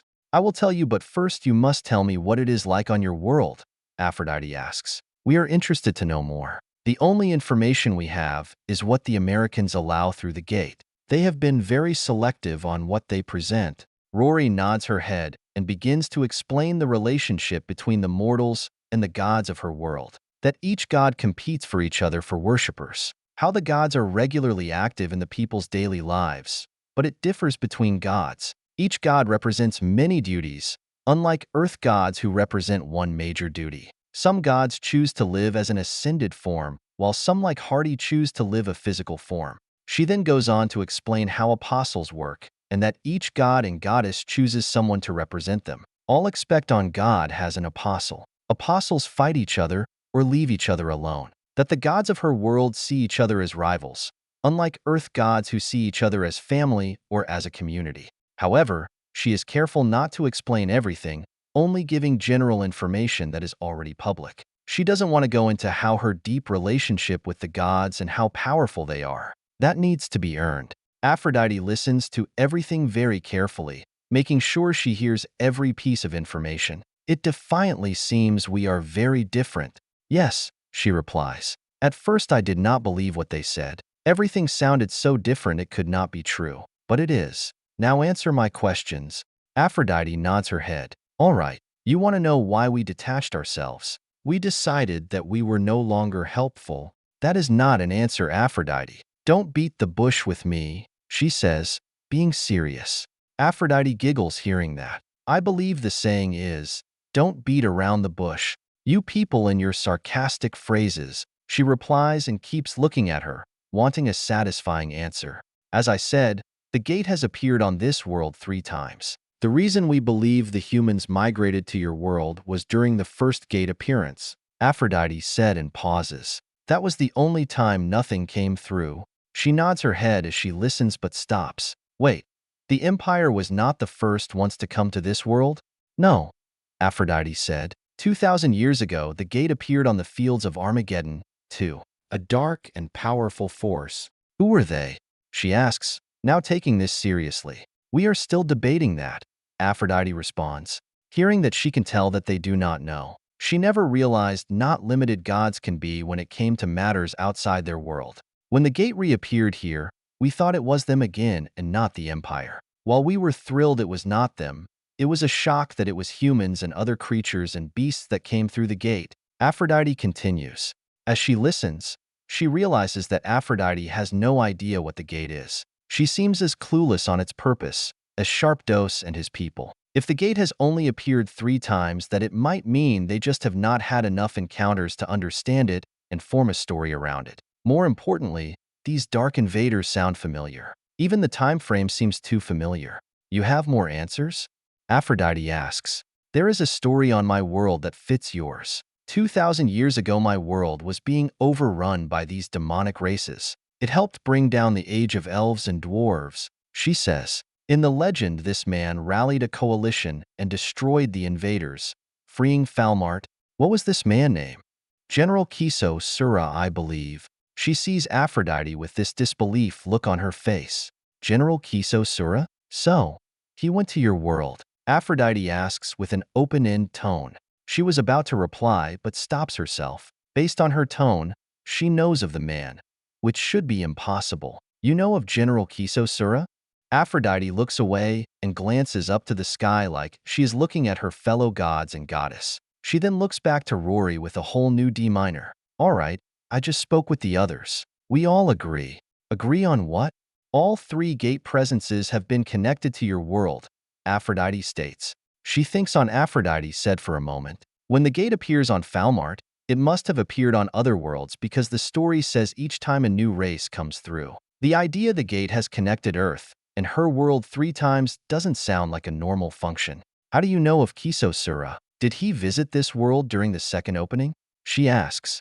Aphrodite places her hand on her chin as she thinks of this new information. No, he was a Roman general. When the gate appeared the second time, this strange and mightily invasion force invaded. Seeing the threat, we tried to stop them but failed. Our powers proved to be fruitless. As Rory stands there and listening, she struggles to understand. How could gods struggle to fight off an attack? Hardy is a powerful god that could easily crush mortals if they dare challenge her.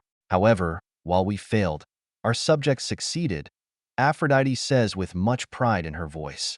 She hears that and smiles, reflecting on her experience with these otherworlders. They beat them? Correct, Rory, Aphrodite said. The Roman Empire and Parthian Empire formed the Abraham Alliance and rallied other regional states in the region. After a short but brutal war, the Roman Alliance pushed the enemy back through the gate, and General Kiso Sura went through to our world and helped end the dark times. But they were trapped on my world and made a living, she adds. I don't believe that was an intention, but yes, Aphrodite said. The Roman senator ordered an expedition force to stop a second attack. It seems he succeeded. Even though this sounds impossible, it makes a lot of sense. Sadera somehow become an enormously powerful before Talon, and she took notice. She has heard Sharpe and his people mention how similar the Empire is to this Roman Empire. Their style, armor, tactics, and more. Maybe there is a connection. The one thing that is bothering her, though, is that she didn't know that the gate opened 2,000 years ago during that mess. While she doesn't understand the gate itself, the stories imply the gaps are far longer than that. She then looks directly into Aphrodite's eyes, seeing why the gods of this world detached themselves. You banished yourselves. That is correct, Aphrodite said. It was hard at first, but we were forced to acknowledge our failures. We could no longer be their guide and shepherd. Aphrodite then walks to the railing and places her hands on it, looking out. It is funny. We did not know it at the time, but with all of our power, knowledge, and might, we were holding them back. And now they are beginning to surpass us. She wonders what she meant by the last part until she remembers what Lelei said about how these people have left their world and touched their moon. More she thinks about it, some of Lelei's theories have panned out. She will want to hear about this. No, you promised not to say a word. If you break your promise, I guarantee you that you will be banished from this world, Aphrodite states. I always keep my word, she replies. However, I would like to tell my friend Lelei this. It is in your interest. How is it in our interest? Aphrodite asks. Because I am standing here, and the gate has reappeared. You want answers, and so do I. You need someone who can understand these events easily on my world, she explains. You need to trust me. I promise to be careful. Lelei can be a big help. She would wish to tell Sharpe all of this, but sees where Aphrodite is coming from. Telling them the truth might stop their technological development. Now that she thinks about it, It seems like everyone who has come through the gate has had the same technological level until now. Aphrodite thinks about Rory's proposal and then agrees. Fine. However, if you cross the line, then you are banished and your love for Sharpe will be stripped. She wonders if she has the power to remove someone's love for someone, but doesn't want to test it. She looks back at the city and thinks about what she has said so far. The last time she was here, she learned that they could travel up to the heavens and settle on other worlds without a gate. She wonders if having gods that big of a barrier of development? This has been a lot to think about, but I have another question, she asks, looking back at her. I see he has trained you well, Aphrodite says with a smile. Lots of questions. She rolls her eyes and looks back at her. Why are you telling me this? Aphrodite crosses her arms. You have been a major help to our subjects. We are powerless to help them on the other side of the gate. We have debated and agreed that you and your friends are our friends. As long as you are on this world, you are my apostle. But I give you my powers sparely. She found it funny that she calls her an apostle. So far, she hasn't seen any evidence and references about apostle on Earth. She wonders if that word has a different meaning, or her goddess is adopting this relationship from her world. She nods. I have so many more questions. I bet you do, but not now. Your master is coming, and I have much to think about, Aphrodite said, and gives her a wink. Hearing that, she blushes and then gets frustrated. He is not my master. She then looks back inside the building and sees Sharpe opening the door. Rory, back up. We are being recalled back to Alnus. We leave in an hour. Sharpe orders. He then looks around. What are you still doing out here? She then looks back to Aphrodite and sees nothing. She looks back at Sharpe. I was just thinking about things. I will be ready to go to Apollo. She sees him tilt his head, confused by that. She nods her head smirking. V09. Chapter 106. Outskirt of Fortress Legrath. Forward Operation Post. December 13th, 2025. Sharpe is sitting down in a Chinook seat, right by the back ramp. To his left is his Vanguard team and across is Vanguard 5. He looks to the girls and sees them still a bit uncomfortable flying. He knows they will get over it soon enough.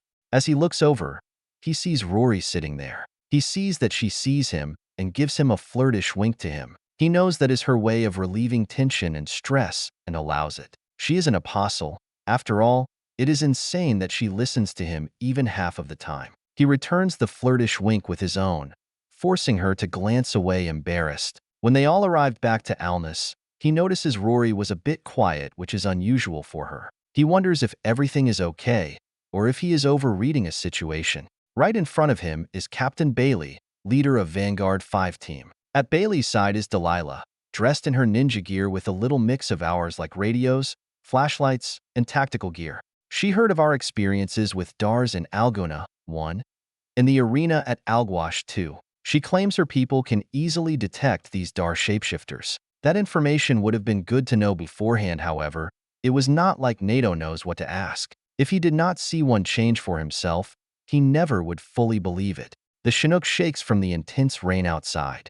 2 days ago, he was recalled back to the front lines. He was surprised how long his leave was, but when he and Sarah got the call during dinner to return to Alnus, while he did enjoy spending civilian time with his daughter, the girls, and to his confusion, the time spent with Lieutenant Sarah. Regardless, he is happy to be back on the field. It feels far more natural and comfortable. Sir, Johnson asked, sitting close to him. He looks to his second in command. What is it, Lieutenant? Rumor is that you and Sarah, Johnson begins to say before being interrupted. Lieutenant, Sharpe said, you know my policy about rumors, he said in his cold and commanding tone. As a rule, he hates to listen to rumors. He has always seen rumors like cancer. They are usually based on nothing or a misunderstanding. It allows people to judge and make up opinions on people's character without any credible facts. On top of that, that might affect how someone sees another person, usually in a negative way. Besides, he sees anyone who is relying on rumors are just being too lazy on finding the truth. Sorry, sir, Johnson said. I just wanted to correct the record. The record is no. He responds slightly defensive, not enjoying the question. One that would be unprofessional. 2. She is my team assistant. Roger, sir, Johnson replied, slightly shaking his head a bit. I will lock any chat down. Calm down, Major, Bailey said, joining in the conversation. Enlistments talk. You should have heard the stories about you when you were transferred to the Rangers. He looks over to Bailey, somewhat surprised by what he said. He knows soldiers talk, but it never crossed his mind that there was a deeper conversation. I will turn this bird around and take you back to base, he said. I get paid either way, Bailey said with a chuckle. That's fine. You can sit on the couch while we're kicking ass, he states with a smirk. I will give your command to Johnson. I don't mind that, Johnson comments, leading Ranger and those fine ladies on the other chopper. Johnson is referring to the other Chinook transporting the Rose Knights. When she found out they were being deployed, Pina demanded to come along. She felt like that this was her fight now too. At first, he said no, however Colonel Young overruled him. He believed that they could be useful in Lieutenant General Stanford's plan. On top of that, Young placed the Rose Knights under his command, which frustrated him. Young explained that he has the most experience in dealing with assists from this world. That is an overstatement. It has been far easier to integrate Rory, Lelei, and now Tuke. While Rory still acts as an independent force, he understands each of their capabilities and how to utilize them. The Rose Knights, on the other hand, do not know their capabilities. They look more like an honor guard than soldiers. The only person he fully trusts is Gray. He seems legit, and Selena likes him for some reason, and any Imperialist she likes must be credible. His biggest concern is that will they listen to him? On paper, he is in command, but that does not mean they will listen. While he does not care that Pina a princess, her knights do. Last time he checked, a princess is a higher rank than a major. He feels the Chinook shake again as they begin the landing process. Once the Chinook lands, the back ramps open, allowing everyone to offload. As he gets out and watching his Rangers get out, he looks over to the other Chinook. He sees all the Rose Knights lieutenants and the princess pour out and get on the ground, thrilled to be out. Looks like they didn't like the in-flight peanuts, Major, Andrew points out as he walks off the Chinook. He hears a few chuckles from both Rangers teams. He glances over. Knock it off, Corporal. We have to make this work. After saying that, he walks over to the Rose Knights. He can hear them complaining about never wanting to leave the ground again and so on. He gets up to Pina and looks down. We got to go. Give me a minute, please, Pina said as she places her hand on her chest. My belly feels upside down. It will wear off, he replied. The rain made us late, so we have to go. He looks up and sees Gray walking off. His arm is on his chest. Where would you like us? He said with a somewhat shaky tone. The first flight can be a bit much for a classical-era people. Follow Lieutenant Johnson. Your people can rest and recover there while we get our orders. He responds and looks at Pina. Pina catches a breath and stands up. Pina, stay close and do not speak up. If you have a question, you ask me, he said, trying to make sure she knows who is in charge. After saying that, he turns around and starts walking off. He looks over to this right and sees the girls. Hey Lelei, want to join? Lelei looks over, trying to cover herself from the rain. She nods her head, excited to be included. Wait, Rory said in shock. Why do you only ask her? Do you want to sit in a meeting room talking about tactical stats? He replied, knowing she hates that stuff. Rory places her finger on her chin and thinks, no, that is why. Now go causes some trouble, he said and winks at her. After that, he starts heading to the command tent. When the three walks in, they head towards the back. The tent is full of officers from the main allied nations who are taking part in the assault. He sees elements of the 82nd and 101st Airborne, 1st Cavalry, and 10th Mountain, the other major players like France, Japan, and the United Kingdom.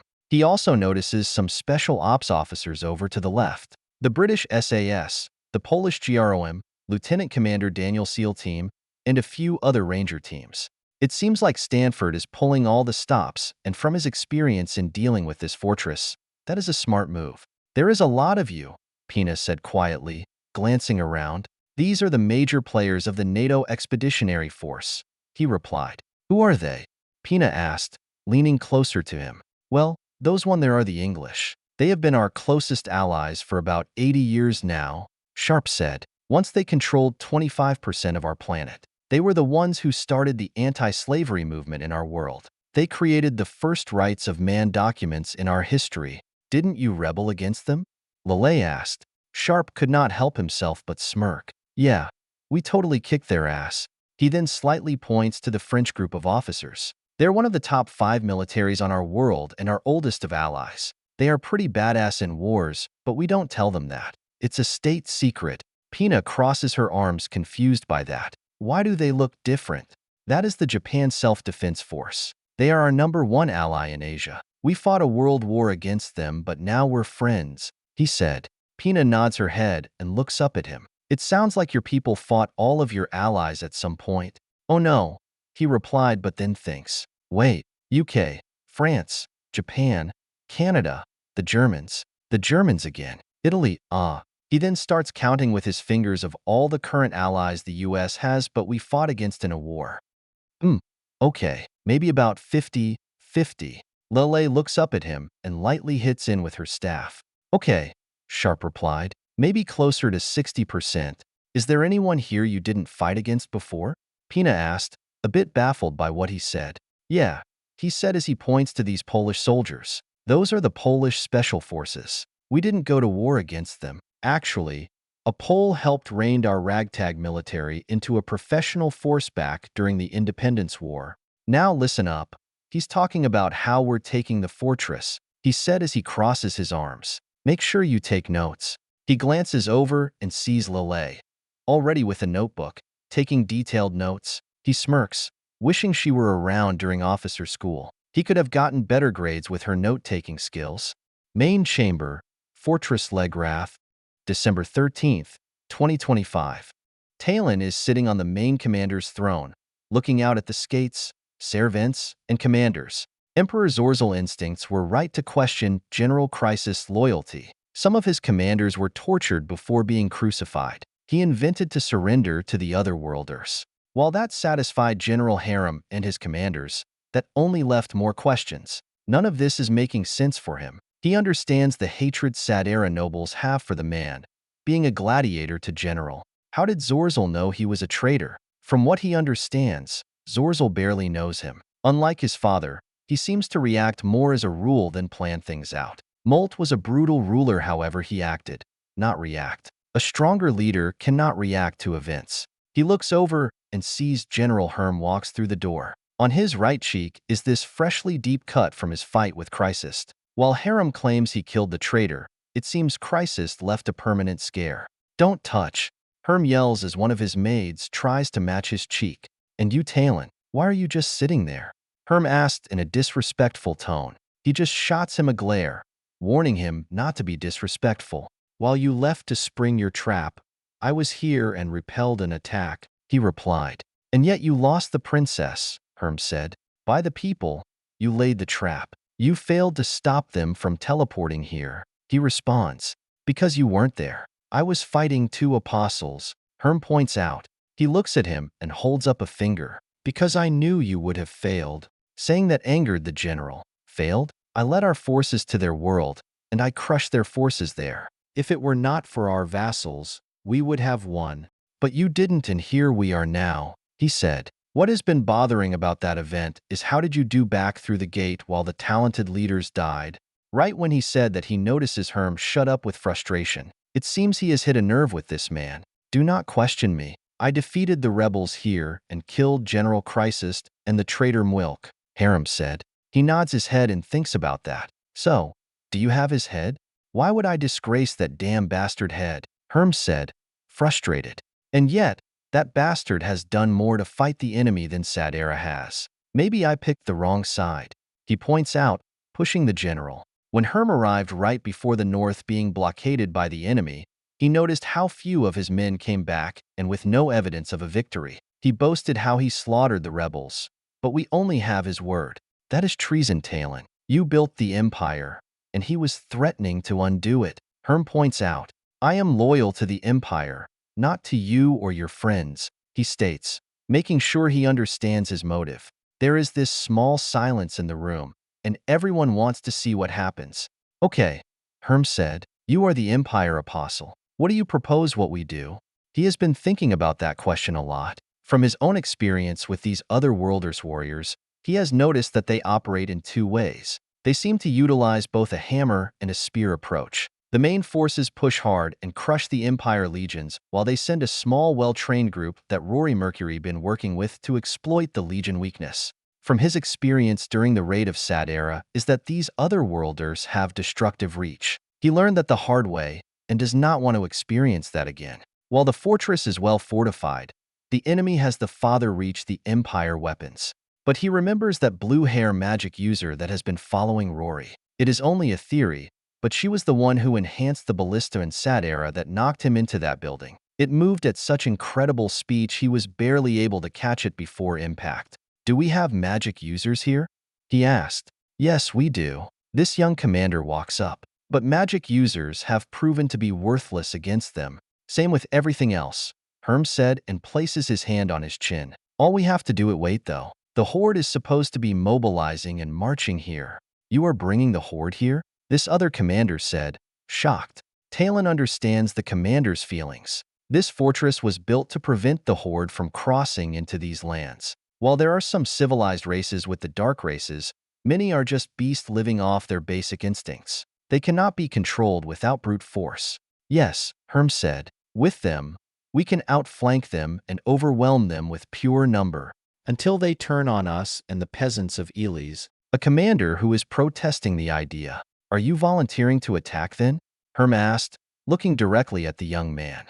The young man thinks and then takes a step back, fully understanding what happens if you step out of line. "Of course, not, General." Herm then looks to him and begins to give orders. "I do not take orders from you, General Herm. I will be looking out for Rory and the people that are with her," he said. "What?" Herm asked, confused. "We need you on the front lines. What about the ones who attacked the center of the fortress?" he asked. The question seems to confuse Herm. It shows how little experience he has with these otherworlders. The otherworlders have this strange ability to pop up where you least expect them, he said and thinks. They clearly want to take the fortress intact, otherwise they would have bombarded us with this flying and ground wagon trebuchets. "I see what you mean," Herm said. "That means they have to come to us. But as I said, all we have to do is wait. We shall see. But we need to be ready for anything," he said. Back to my mage question. Back in Sad Era, one of the enemy mages increased the range and speed of a Scorpio ballista somehow. That is how they defeated me. I was just thinking maybe they could do the same to our weapons. How is that even possible? One of the commanders asked. "You cannot go faster than a dragon. Tell that to their flying machines," he responds. "If they can go that fast, maybe we can. But do as you want, Herm. I am going to go prepare." He then gets off the throne and picks up battle axe. As he leaves, he thinks about the last encounter he had with Rory. He cannot understand why she is working with them. Does she really believe what she said? Do these otherworlders have brainwashing magic that affects apostles, or is this willingly? She claims that it is the Empire that brings instability to the world, not this enemy. The Empire has brought order to Falmart for generations, compared to the Dark Ages that came before. Villages do not get wiped out anymore. Trade between kingdoms are more common than invasions. Everyone knows their place, and it has brought peace to this world, which he always thought that is what Rory wanted.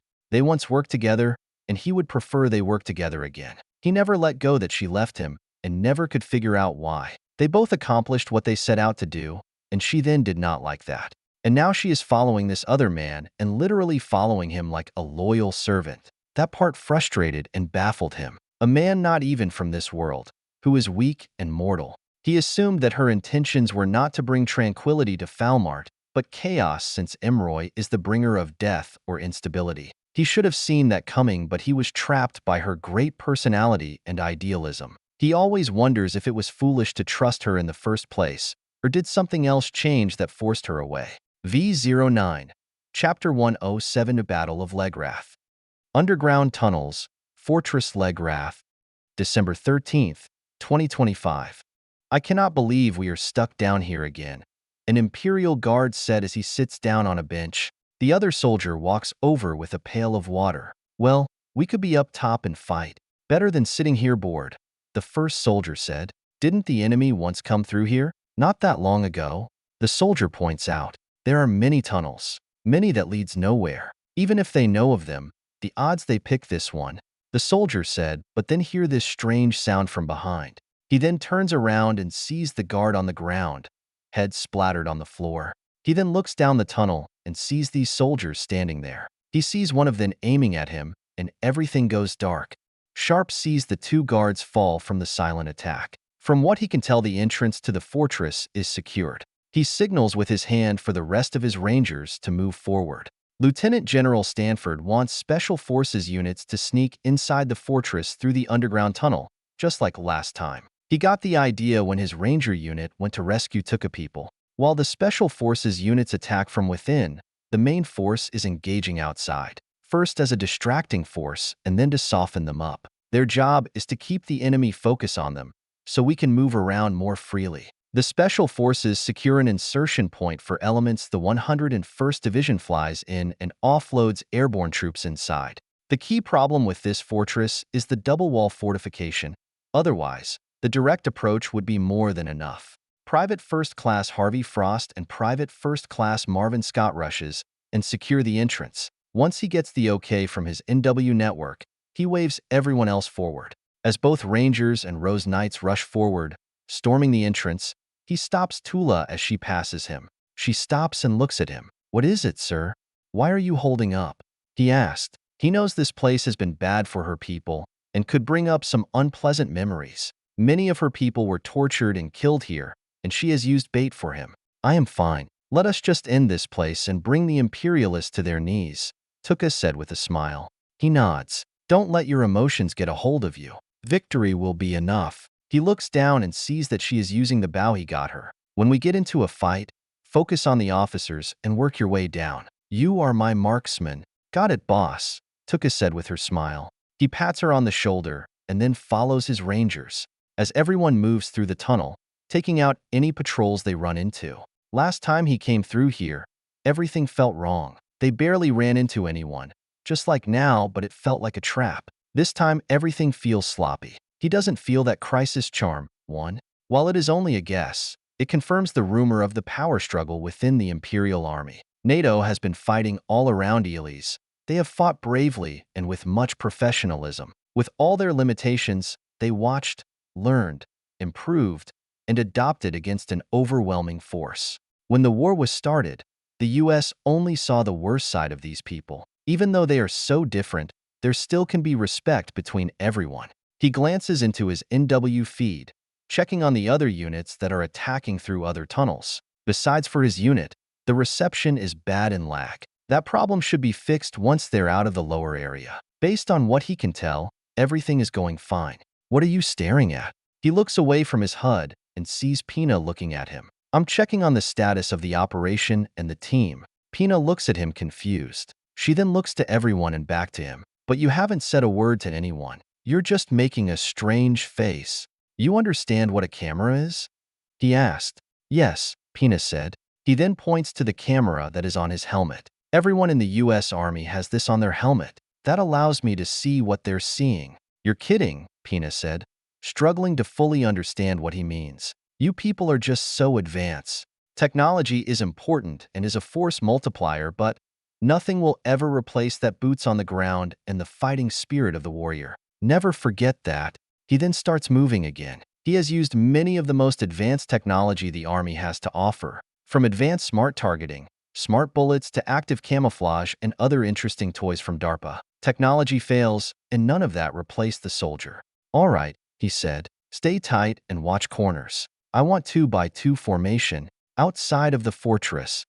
The M2 Bradley stops, and the back door opens. Major Bronston walks out and sees his unit dismounting and getting into position. He stops and looks at the fortress and see the tall wall with little torchlights everywhere. He then looks to the left and then the right, taking in how massive this fortress is. Inside, past the second layer of defensive walls, with the rising sun that is starting to peek over the horizon, he sees how the fortress is built inside the large hill. The site reminds him of the fortress city of Minas Tirith II, but on a smaller scale.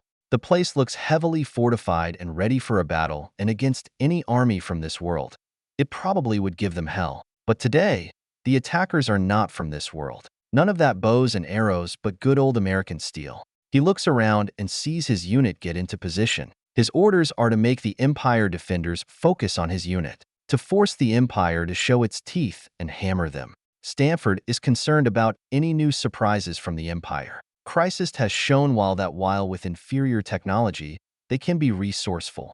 Luckily, we have a lot of surprises ourselves. He looks up and down the line, seeing the full 2nd Brigade from the 1st Cavalry Division form up. Lieutenant, tell the battalion to spread out and be ready to engage, he said. Get the Abrams up and begin targeting those ballistas. As he gives out orders, he hears one of his soldiers yells, "Watch out." He looks to the fortress and sees this ball moves through the air. The ball lands close to him. When it lands, it engulfs into this massive ball of fire. He is forced to back away from the intense heat. To his surprise, the fire is not yellow and red but this green color. He hears from his NW system from his other officers. They're reporting to be taking fire from the same fireballs and these long javelins, all being fired from the fortress. He rushes as his soldiers take cover. The Bradleys begin open firing with their 25mm Bushmaster chain gun. He gets to his command Bradley and pulls out his radio. Actual, we are taking fire from the fortress. I thought this was out of their range. This is actual. You should be, Brigade Command replied. According to the historical information from Earth, you should be outside the maximum range of their trebuchet. He thinks about that and looks out to the fortress. From what the medieval expect on Earth, the average range of trebuchet is about 200 meters. Ancient humans are not able to build something strong enough to fire father and be effective. That is when he realized the mistake. Actual, that information is based on human standards, not alien. That shouldn't matter, Major, Brigade Command replied. Yes, it does. I have seen trolls and minotaurs who are 10 times stronger than the average man, he said. He hears a pause on the other end as they think about that information. He sees the problem. They are assuming based on our standards and limits. Not this word. This is actual. We agree with your correction. Stanford said engage. UAVs spotting enemy firing positions and call an HVP around, Brigade Command said. HVP is short for hypervelocity projectile. They are a GPS artillery round that was developed during the railgun research. Besides needing to use dozens of shells to take out a target, HVP allows for the single round to hit its target. Roger that, he said and switches to his command network. All units engage. Mark enemy positions and light them up. Later inside the fortress. As the battle rages outside, Vanguard 7 is out on this large indoor courtyard. Stone pillars holding up the hill that is above them. Sharpe gets behind this flower garden stone frame and looks at the layout. It seems this place is a central hub from another area of the fortress. He struggles to understand how the Empire could build a place like this, with Roman-era engineering. An arrow passes between him and Private First Class Alicia Moore. It is coming from the balcony that acts as a second level. On the ground are swordsmen all around trying to push forward. What is stopping them is from the steady fire from his rangers. Johnson, get Andrew, and Scott to suppress the archers. Randy, get. He pauses as this arrow scraps by him. Do not allow them to flank. Keep them in line of sight. Scott, nail them to the wall. He hears their reply and points to Rory. He signals to her to head up to the next level and clear it out while everyone else clears out this courtyard.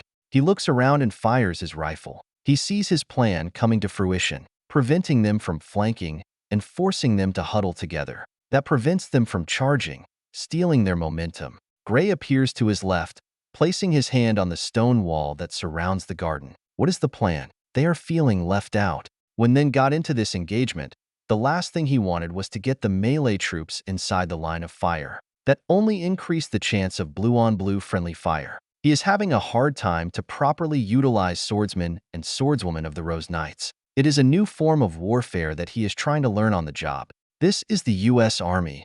Nothing is left out. Only properly used, he replied, and glanced around. Tell Pina to split her knights into 2 teams. I want them to flank left and right and prevent those imperialists escape while we secure the area. I don't. As he said that he watches Princess Pina and her knights run past him. He is baffled by the sight as the rush right down the middle, his mind not wanting to accept what just happened. On his radio, he hears Randy calling out to everyone to check their fire and watch for blue-on-blue fire. What the fuck? Alicia said in disbelief. He stands up from his cover and watches as the Rose Knights engage. He glances over to Gray as he raises, watching his knights fight. He can see on his facial reaction of disappointment. He takes a breath and points to Alicia. Get in there and save their rookie asses. Got it, boss. Alicia said with a grin and puts on her rifle bayonet. He then turns around and points to Lelei. He was holding her back because he was afraid that her magic would be too powerful inside a confined place like this. A lesson he is beginning to see is that Tuke magic is soft but sustainable, but Lelei is powerful but takes a toll on her. Lelei, provide a distraction above that formation. Star fairies, he said. Lelei nods and closes her eyes, beginning to chant. Coming out of her staff are those small yellow stars. He looks back to Gray and sees this confused look on his face. Star fairies? Gray asked.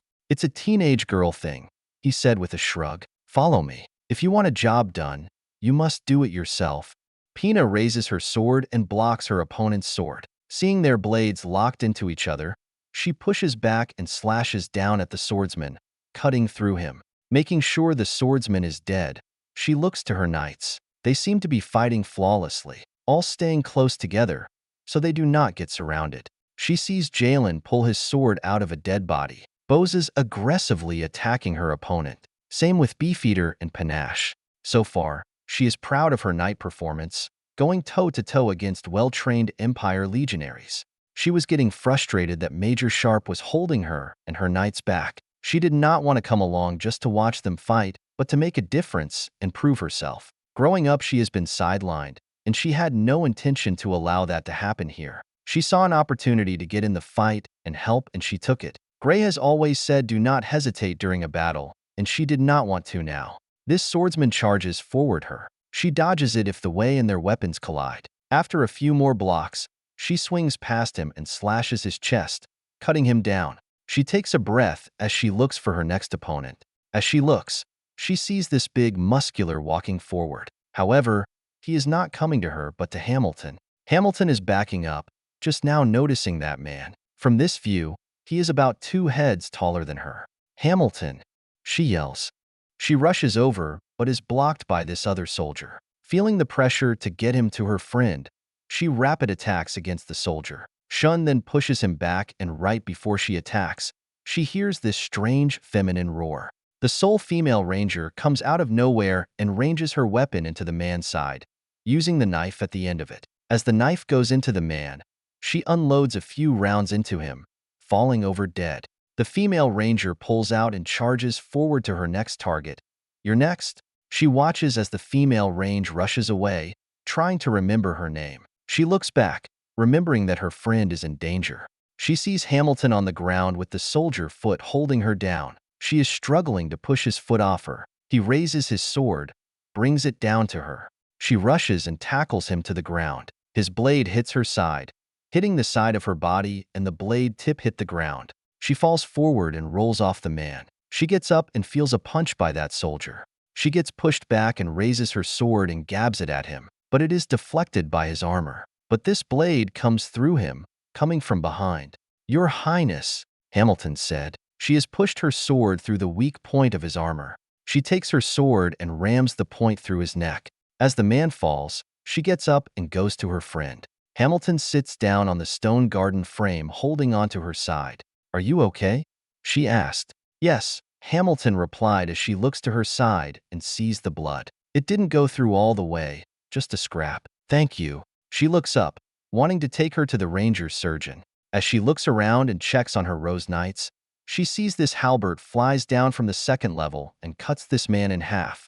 The female ranger turns around and looks up where Rory is at. She creates a V shape with 2 fingers. She kisses the V and holds it up to Rory. Thanks, sister. Rory jumps down and lands on the ground, grabbing her halberd. She looks around and sees her knights working on the last few remaining soldiers. Many of them fall dead already from the ranger rifle fire, being picked up. She finds it strange not seeing the arrows being fired, but noticing how much gorier the impact is.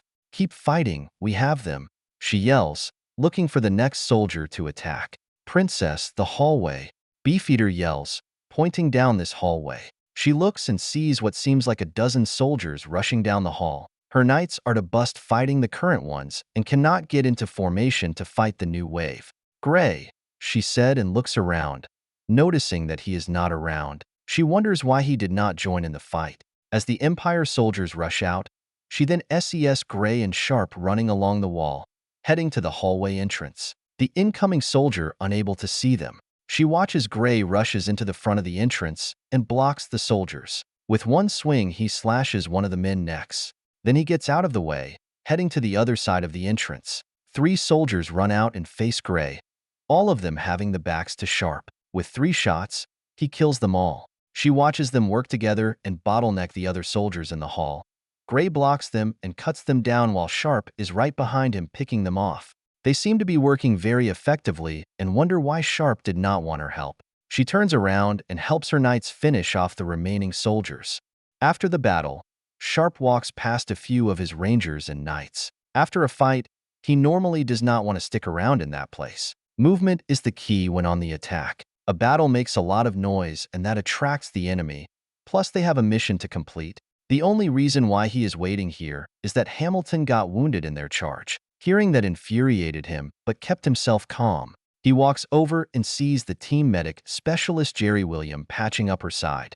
He walks over and sees Hamilton sitting there. Her chest plate is on the ground and she is covering her breast with her arms to allow Jerry to strap a bandage around her. He sees Corporal Andrew Steele standing there, trying to look away but struggling to do so. He sees the concern in his eyes, fully understanding what is going on in his head. One part trying to be professional and the other trying to care.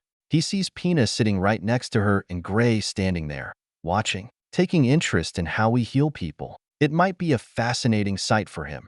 Simple wounds would result in death with the current medicine. He pays him, giving him an assurance support. Doc, report. She will be fine. Just a cut on her right side, Jerry said as he reaches into his bag. It doesn't stop the mission. Please don't stop just for me, Hamilton said, embarrassed. Hamilton corrects? He asked and saw her nod. I don't know if you know, but we do not leave our people behind. Really? Hamilton asked, surprised by that. I heard you say that before, but I never believed it. Honey, Alicia said, standing over. If we leave people behind, then how do we collect gambling debts? She said with a cheeky chuckle as she elbows Andrew. Right, Andrew. Shut up, Andrew said. I told you not to gamble anymore. You keep losing, Hamilton said. Yes, Andrew, Alicia adds, teasing him. Everything is fine, sir, Jerry replied to Sharpe. It is not a serious wound, just a decent cut. Still, I wouldn't want it left alone for long. With your permission, I like to apply biogel and then a patch. She will be able to operate normally until we get back to base. Biogel? Gray asked. Jerry pulls out this syringe out of his medical bag. It is a very special foam that you inject into a wound. Small sponges down inside and stop the bleeding temporarily. Hearing that, he knows that is a very oversimplified explanation of that technology. Recently developed, it is an emergency injection to help soldiers on the front lines. He was saved by it after getting wounded during the North Korea mission. It was a prototype and helped save a few of his first unit. Delta and the SEALs were given this new medical technology to test it out before mass production. It has only recently entered production, Rangers being the other unit being given. The big problem that it is still expensive. Biogel is a new development by DARPA and the company Vadigel 3. He is always surprised by how much technology in science fiction ends up being developed. It was only of the reason why he took an interest in the subject. Never know what can apply in the real world. Biogel was inspired by biofoam from the games Halo and Medgel from Mass Effect, according to Vadigel. However, it will hurt at first, Jerry said. It is okay to scream. No shame in it.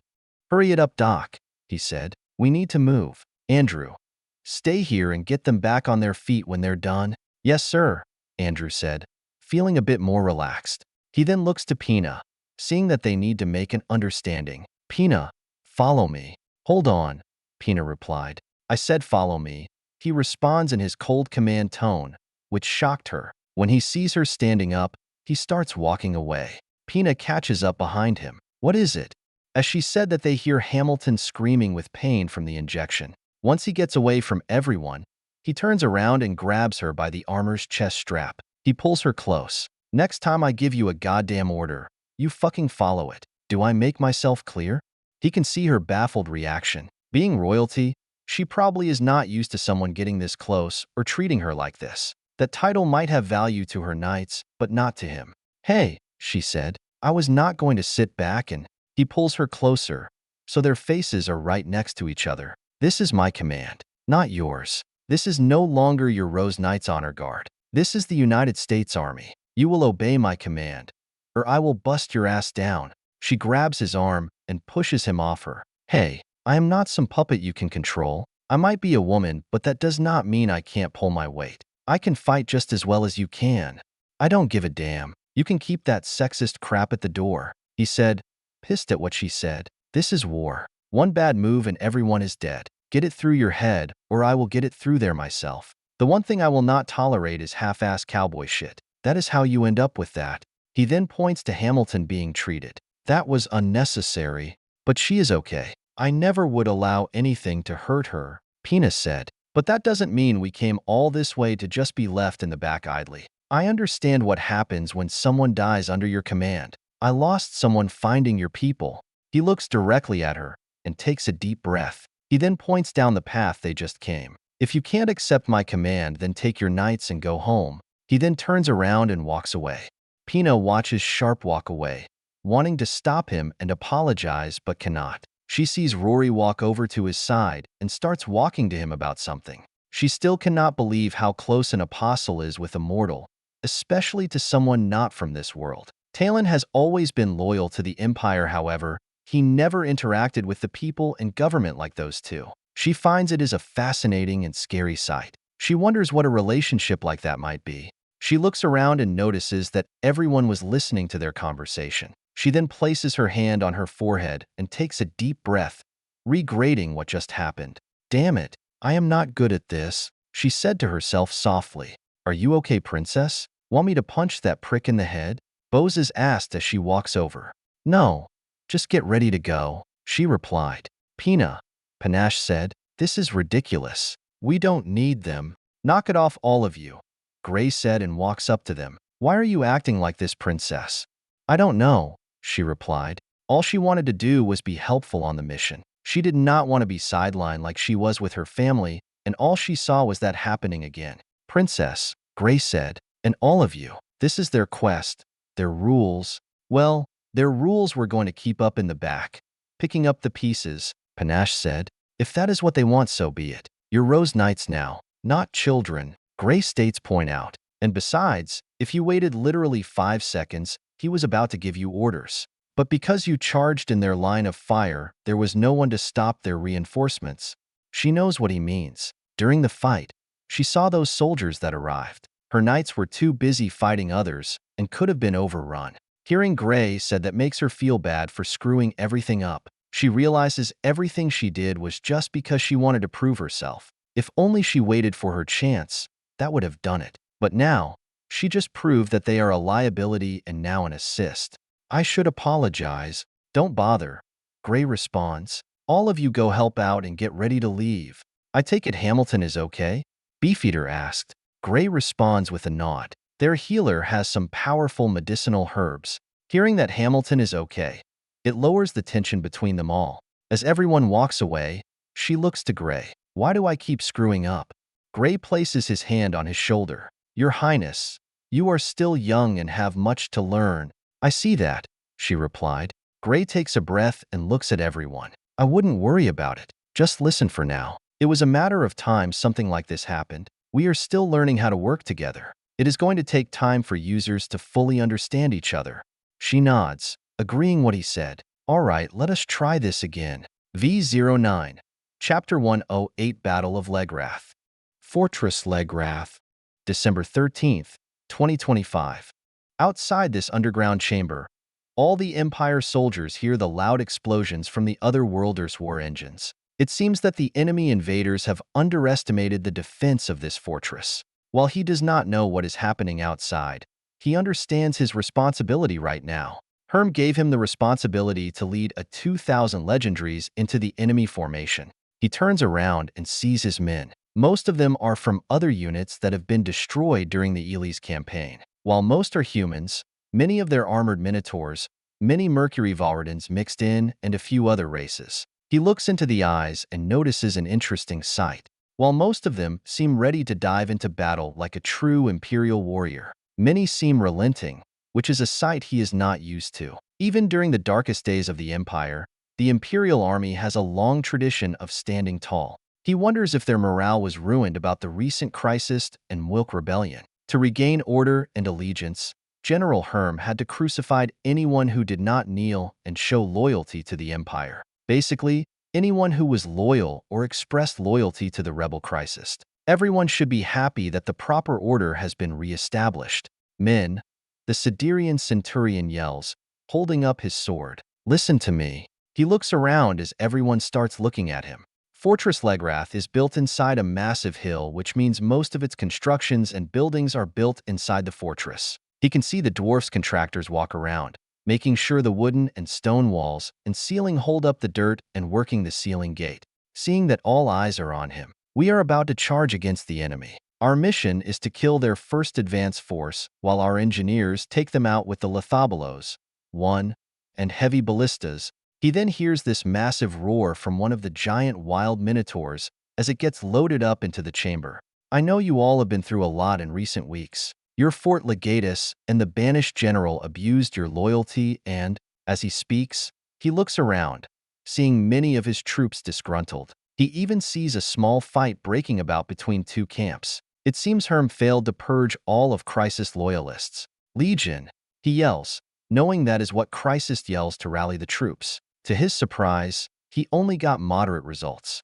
We are going to attack those bastards and feed Emroy belly with their souls. These people have attacked your lands and stripped your wealth and honor. Fight for the Empire and for your glory. Always remember, Eidos is on our side. He yells at the top of his lunges. He then gets off the box he was standing on and walks through the troops, encouraging them. As he walks, he hears the above doors opening. He stops and looks up as these trolls pulling these large chains. 5 doors open leading to outside the fortress. This is a small section that leads outside the fortress wall to allow a quick strike force to conduct a surprise counterattack. It is designed this way so this section floods after the soldiers leave, so no one can use it to sneak under the wall. He looks to his left and sees the 3 monster-sized minotaurs. Unlike their humanoid versions, the monster ones are extremely dumb. They only respond to their basic instincts of food, fight, and mating. However, they are one of the strongest beasts in Falmart and properly focused, they can be deadly. Attack! He yells. He sees the 3 minotaurs rush out of their chambers, heading towards the other worlder's position. He looks around and hears the war cries as everyone rushes out the door, following behind the minotaurs. Once they all leave, the trolls start closing the doors and the dwarfs begin the process of collapsing this place. A head dwarf walks over. Centurion, why are you not going with them? He looks down at the dwarfs. Normally he wouldn't bother with such creature, but he feels in a good mood. It is a suicide mission. No point wasting good officers. Outside, Major Bronston walks up to his Bravo Company command post. All the officers and radio men calling out and giving orders. While they seem stressed, they all are acting professional and orderly. No one overreacting or tripping up. The army teaches its troops not to fall into chaos, or the simplest of engagements can become a slaughter. Report, he asks. Major, Captain Lopez says, enemy artillery seems to be random fire. Those fire pots seem to be the less inaccurate from this range. The fact they can reach this distance surprises him. However, those massive spears are more accurate. We lost a Humvees and they breached our strikers. Whatever they are mad out of, they can breach out less armored vehicles. We're taking cover and targeting their surface fire. He kneels to his subordinate. I got word from Brigade. UAVs are locking onto their location and transmitting targeting data. I want your company Bradleys to fire their TOW and Hellfire missiles once you have a target. That is when he hears this loud screaming sounds from the HVP rounds, too. He walks around the command M2 Bradley. The captain and 3 other soldiers follow him. What he sees is these massive minotaurs charging towards them. He has heard stories of them but hasn't seen them yet. In the Falmart Field Assist Manual, FFAM, that was made for the troops in this world. It has small packets of information about the races, creatures, culture, and others must-needed information. He remembers reading about minotaurs, but nothing at this size. The 3 that are charging at full speed are about 3 to 4 stories tall. Damn, he said out loud. If they get close, we're fucked, Captain Samuel Murillo comments. He agrees with Lopez. While the Abrams and Bradleys will be fine, the infantry will struggle against them. ISR, 2.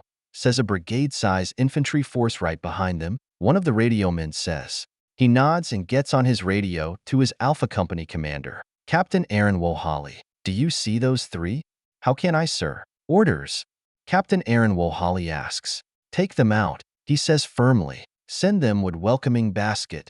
Roger, Captain Aaron Wohali says. He lowers his radio, seeing the three minotaurs getting close. He then looks left to where he sees Alpha's 3M1 Abrams main battle tanks lining up their cannons. In seconds, they all open fire. The M1028 anti-personnel ground each hit the charging minotaurs, and each one of the beasts shatters into dozens of pieces. What remains of their corpse fall to the ground. He hears many of his cav infantry cheer from the site. These mighty beasts of nature just being shredded in seconds. He then notices the enemy infantry charge stops for a moment, which is a massive mistake. He assumes they must be shocked how easily those minotaurs fell. He turns around and sees the rest of brigade arriving to reinforce their assault. Cavalry infantry dismounting from Bradleys and rushing up into formation. He hears small arms fire and 25mm fire into the incoming infantry. He can see the Imperialists advancing halted from their sudden attack. He knows they will not even get close to his line.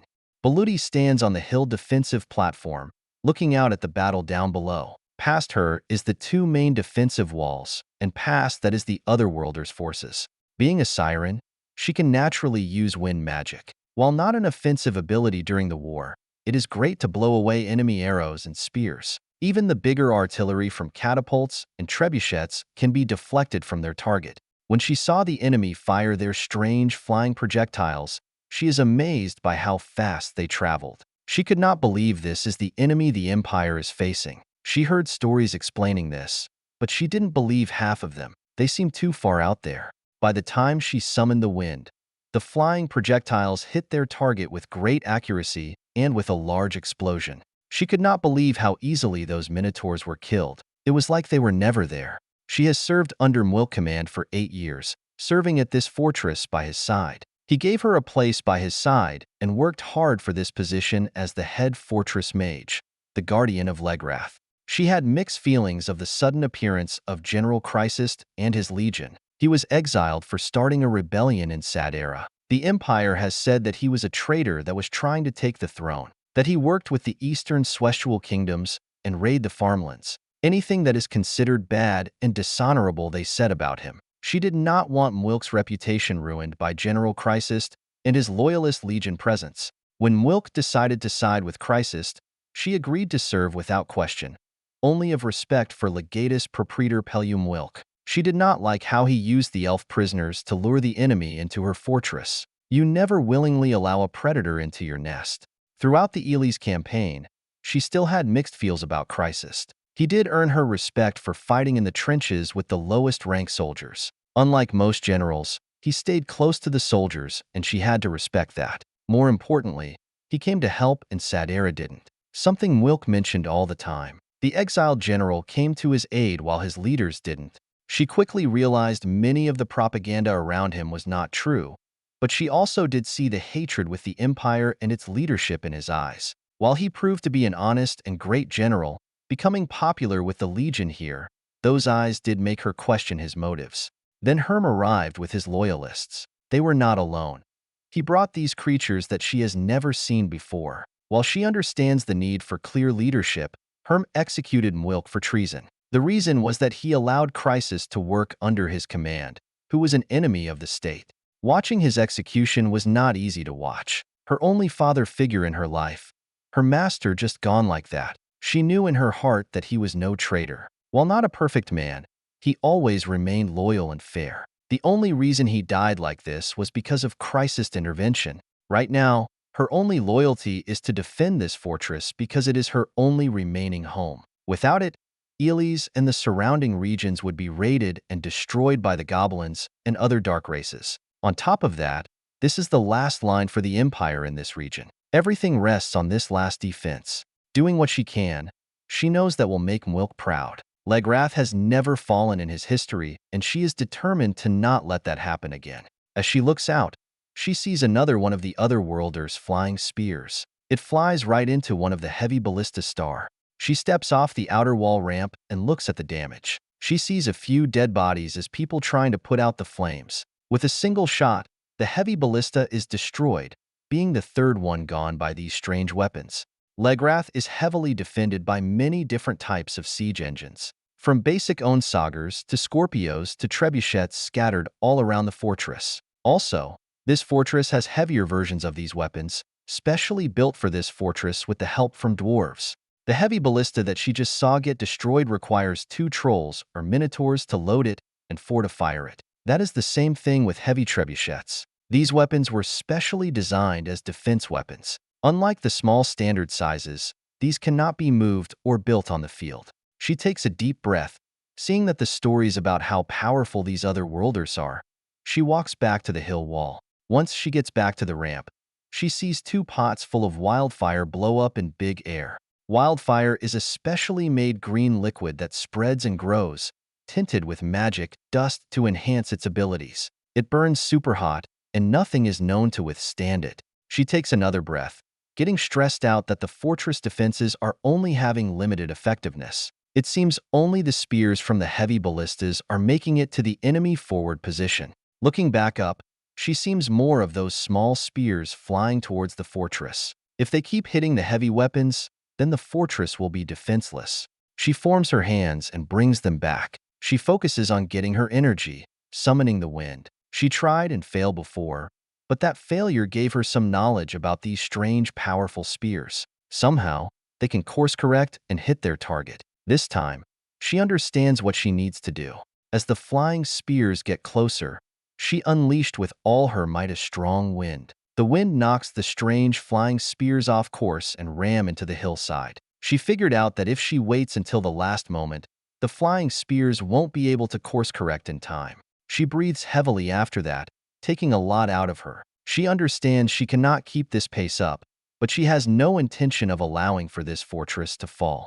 Lieutenant Peterson gets out of his M1120 Striker. It has been a long time since his platoon first came here. His first time here was with the Rangers in rescuing a Ranger prisoner of war, 4. That was an experience he never will forget. The 3rd Cavalry Regiment is covering the right flank of the main assault. As he rushes out, he hears .50 caliber rounds and 30mm rounds from his Striker platoon, all firing into the incoming enemy infantry. All fire teams move up and engage. "Do not let them close," he yells. He sees his 40 soldiers pouring out of the back of his Strikers and forming up. He stops right behind some of his men as the open firing in the large formation.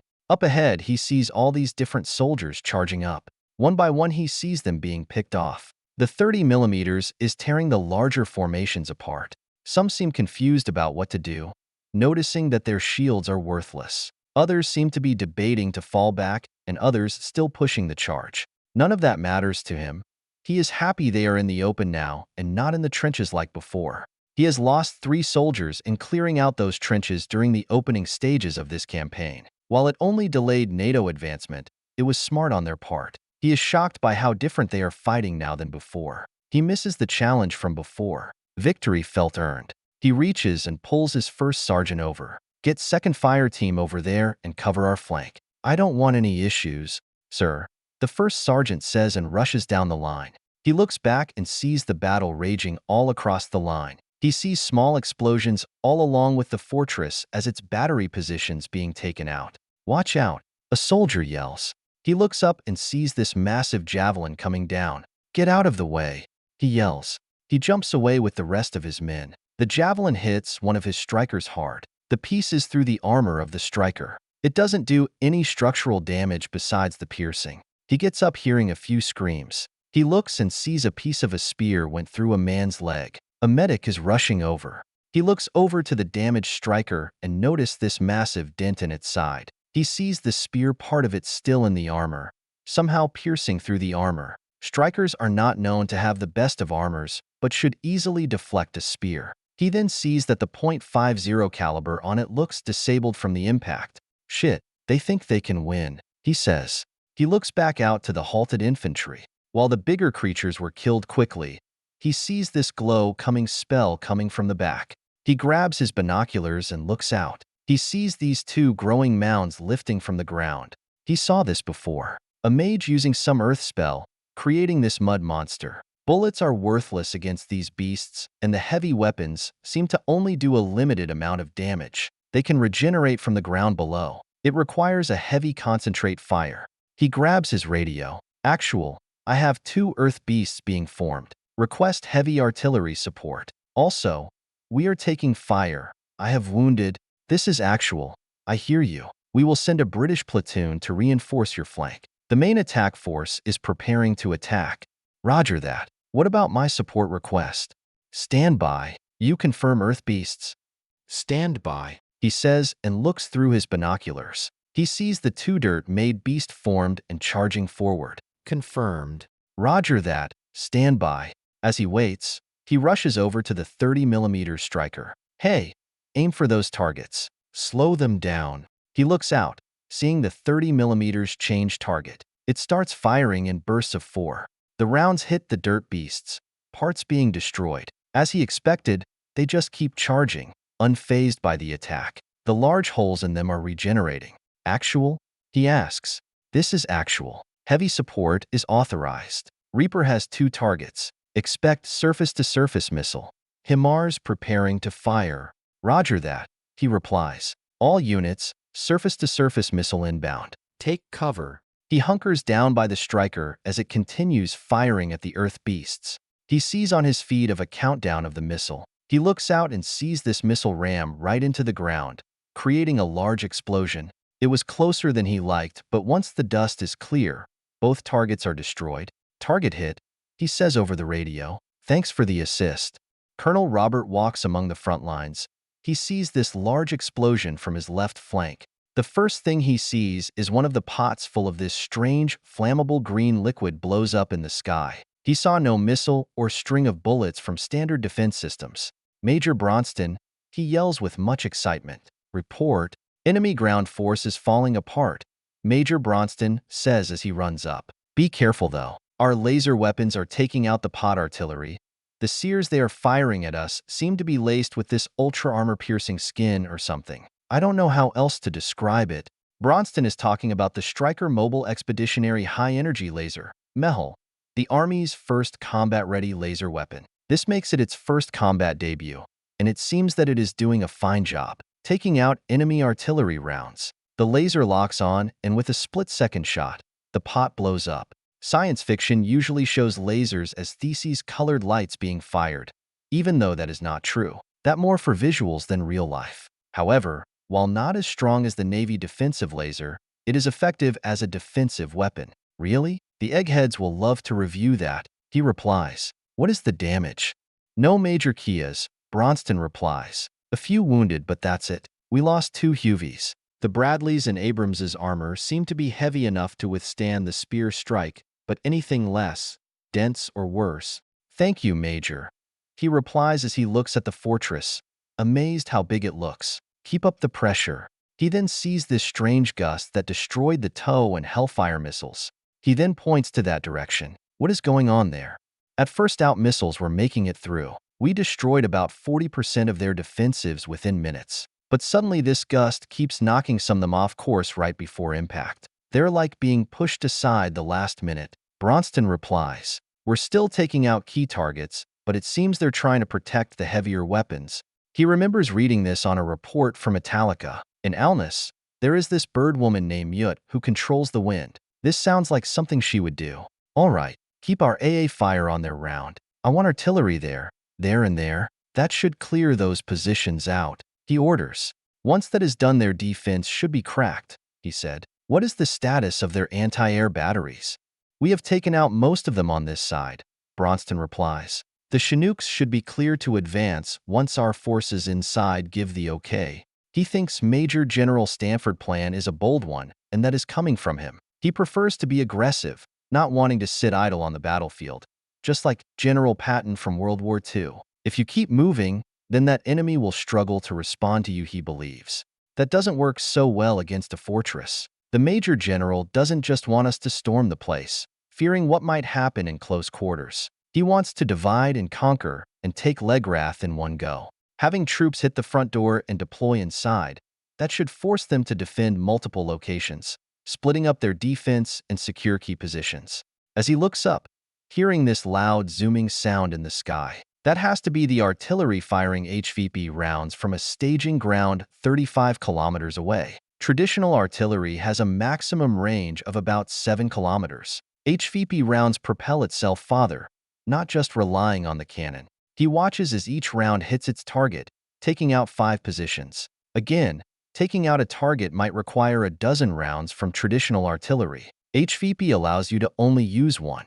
Happy that the enemy heavy artillery is being reduced, he looks out to the front. Before he got here, he was informed that the enemy infantry was charging them. As he starts walking down the line, see his cavalry infantry doing their duties. He sees that the enemy advance has been neutralized. Seeing that their primary objective is almost complete, he reports back to Stanford that another armored brigade from his sister 1st Cavalry Brigade and French forces can advance towards the 2 northern gates. Herm walks along with the inner battery chambers. He takes cover as another heavy ballista is destroyed. He sees bodies everywhere as the wounded scream. He gets up from his cover and begins rushing away. In his long career within the Imperial Army, he mostly has spent it in Sadera. He helped Zorzel in the war against the warrior bunnies and a few other smaller battles, but nothing close like this. Come on, men. We have been told legends of your courage and bravery. Do not fail now. Fight, he yells, trying to motive what remains of this section of the battery. He can only assume other battery positions are in the same state. He rushes up to the guardian of Legrath position. The pink siren woman walks away from the platform she was standing on, panting from lack of breath. What is wrong with you? He yells. Get back out there and stop their strikes?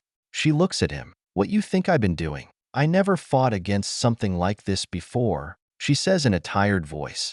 Do not give me excuses, woman, he yells. She stands fully up. Maybe you should have killed the 2 men who could have stopped them. What have you been doing? He looks directly at her, annoyed by her lack of respect towards a nobleman. He thought about executing her, however, he thought that might be too much for the troops stationed here, losing both 2 leaders and the fortress guardian. And besides, if this place falls, he does need someone to blame, and who better else than a damn siren? He looks outside and sees most of the northern batteries destroyed. Why are they attacking the batteries that can't reach them? I was wondering that myself, Beluti replies. Both of them duck as this shell hits another heavy ballista position. With that one gone, that only leaves 4 more left on the north and east side of the fortress. All around are spots of fire and smoke. He looks around, looking at the other worlders. He sees all those metal war wagons and troops. They are not storming, but their metal war wagons are just picking off his defense weapons. Even he knows it won't be long before they're defenseless. He thought the enhanced Paracelsus steel from the dwarves would have beaten their armored weapons. Nothing seems to stop them, barely slowing them down. That leaves him with 2 choices. The horde should be coming, but he doesn't know how far away they are. Based on past reports, if these people get inside the fortress, he won't be able to escape. What happens to the ground force? He asks. They were slaughtered. They didn't even get close. Beluti replies. Stand back. Beluti takes a massive breath and blows another gust of wind. But this time it did nothing against these new shells that are hitting the fortress. Seeing more of the enemy weapons hit the fortress and seeing more of Legrath defenses get destroyed, he decides it is time to head to the south end. You, Siren. My name is Beluti, she replies with much annoyance. Not Siren. He hated how much she talks back to him. This place still has the stench of crisis defiance. Know your place. As he yells at the siren woman, this messenger boy, about the age of 14, runs up. General, what is it, boy? He asks. I have a report. The enemy is inside the fortress, the boy says. That news shocked him. He could not respond at first. How is that possible? The tunnels, Beluti replies as she looks at the boy. He looks to her. There are tunnels? This is a 500-year-old fortress. Of course there are. Beluti says, disbelief. How did you become a general, sir? In pure reaction, he would just smack her. You do not speak to me like that. I should have executed you too, he yells. You are the guardian, and yet you failed to properly inform me of this place. As she gets up from the ground, holding her cheek. If I recall, did you tell me to go scrub my nest floor and let the real men lead? He glares at her but knows it was true. Fine. How many are in the fortress? The boy steps forward. We don't know. Small groups of them are all over the place. It seems like they are heading to open platforms and plazas, Baluti snaps her fingers. They are flying in more troops. He wanted to reject her idea, based on how silly that is. But he remembers what happened in Sadera. These otherworlders just flew past the city walls and attacked the heart of it. He hates to admit it. They have that ability. Where is Talon, damn it? He mumbles. He sees that the situation is hopeless and doesn't want to die here. He knows he can serve better if he lives and is at Sadera. The only hope out of here is the south gate. There he can head south and meet up with the Horde. While they attack Legrath from the south, he will be able to get a ship out of this region. Okay, he said. Baluti, you come with me since you are worthless up here. We will push them out towards the south. Whatever their plan is, we can't have them link up with their forces. He then looks to the boy. Get my personal guard. Let's go. V09.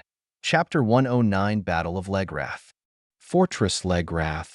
December 13th, 2025. Delilah is currently moving quickly after jumping off the ground. She lands on the upper part of a pillar and bounces off it. This allows her to fly behind the enemy formation. Once she lands, she takes out her curved blade and swings it around with incredible speed. As a warrior bunny, she has far faster reflexes compared to most other races. The Imperialist soldiers around her fall from her assault. The ones who turn around were easily picked off by her ranger squad mates. It wouldn't take long for the plaza to be cleared out. She gets up and sees her boyfriend Captain Bailey and the rest of his Vanguard 5 Rangers move out of their cover and secure the area. This place should be good, Bailey said. He then walks up to her, giving her a thumbs up. Nice job. She returns the thumbs up and smiles at him. This thumb pointing is a very strange custom for her to learn, but has started to enjoy it. She has found these humans from Earth have strange and sometimes silly customs. All right, Rangers, Bailey yells. Secure the area. Smith, get on the horn and contact command. We are securing the LZ and they are good to go. She walks up to his side as she listens to his orders. The plan is for many of the Special Forces units to either target and secure places of interest and secure landing zones for reinforcements. She has found that these people love to fly in the air. While she has been in their flying machines, she still prefers to be on the ground. She looks to him and smiles. She never thought she would ever find love after what happened to her kingdom. Seeing the slaughter and hardship, barely getting away from the massacre. Most of her friends and family were either killed or enslaved. Finding someone she can care about closely again seems impossible for the longest time, but now she is glad that she was wrong. His team helped her rescue her queen from Prince Zorzel during the raid of Sadera 1. At the time, she still in mixed feelings about the Americans. He lost 2 men during the rescue, and after that, she just felt like she owned him. It started off just being friendly at the bar she works at. Slowly, it just led to something more important. Hello, inbound. Hopkins yells. Roger that. Bailey yells. Everyone watches out. They will have to rope down, so they will be vulnerable. Rope down? She asks. Yes, Bailey replies. The Chinook is too big to safely land here. Just use those cute ears of yours and warn me if anything coming. She blushes and glares at him. What is up with you and my ears?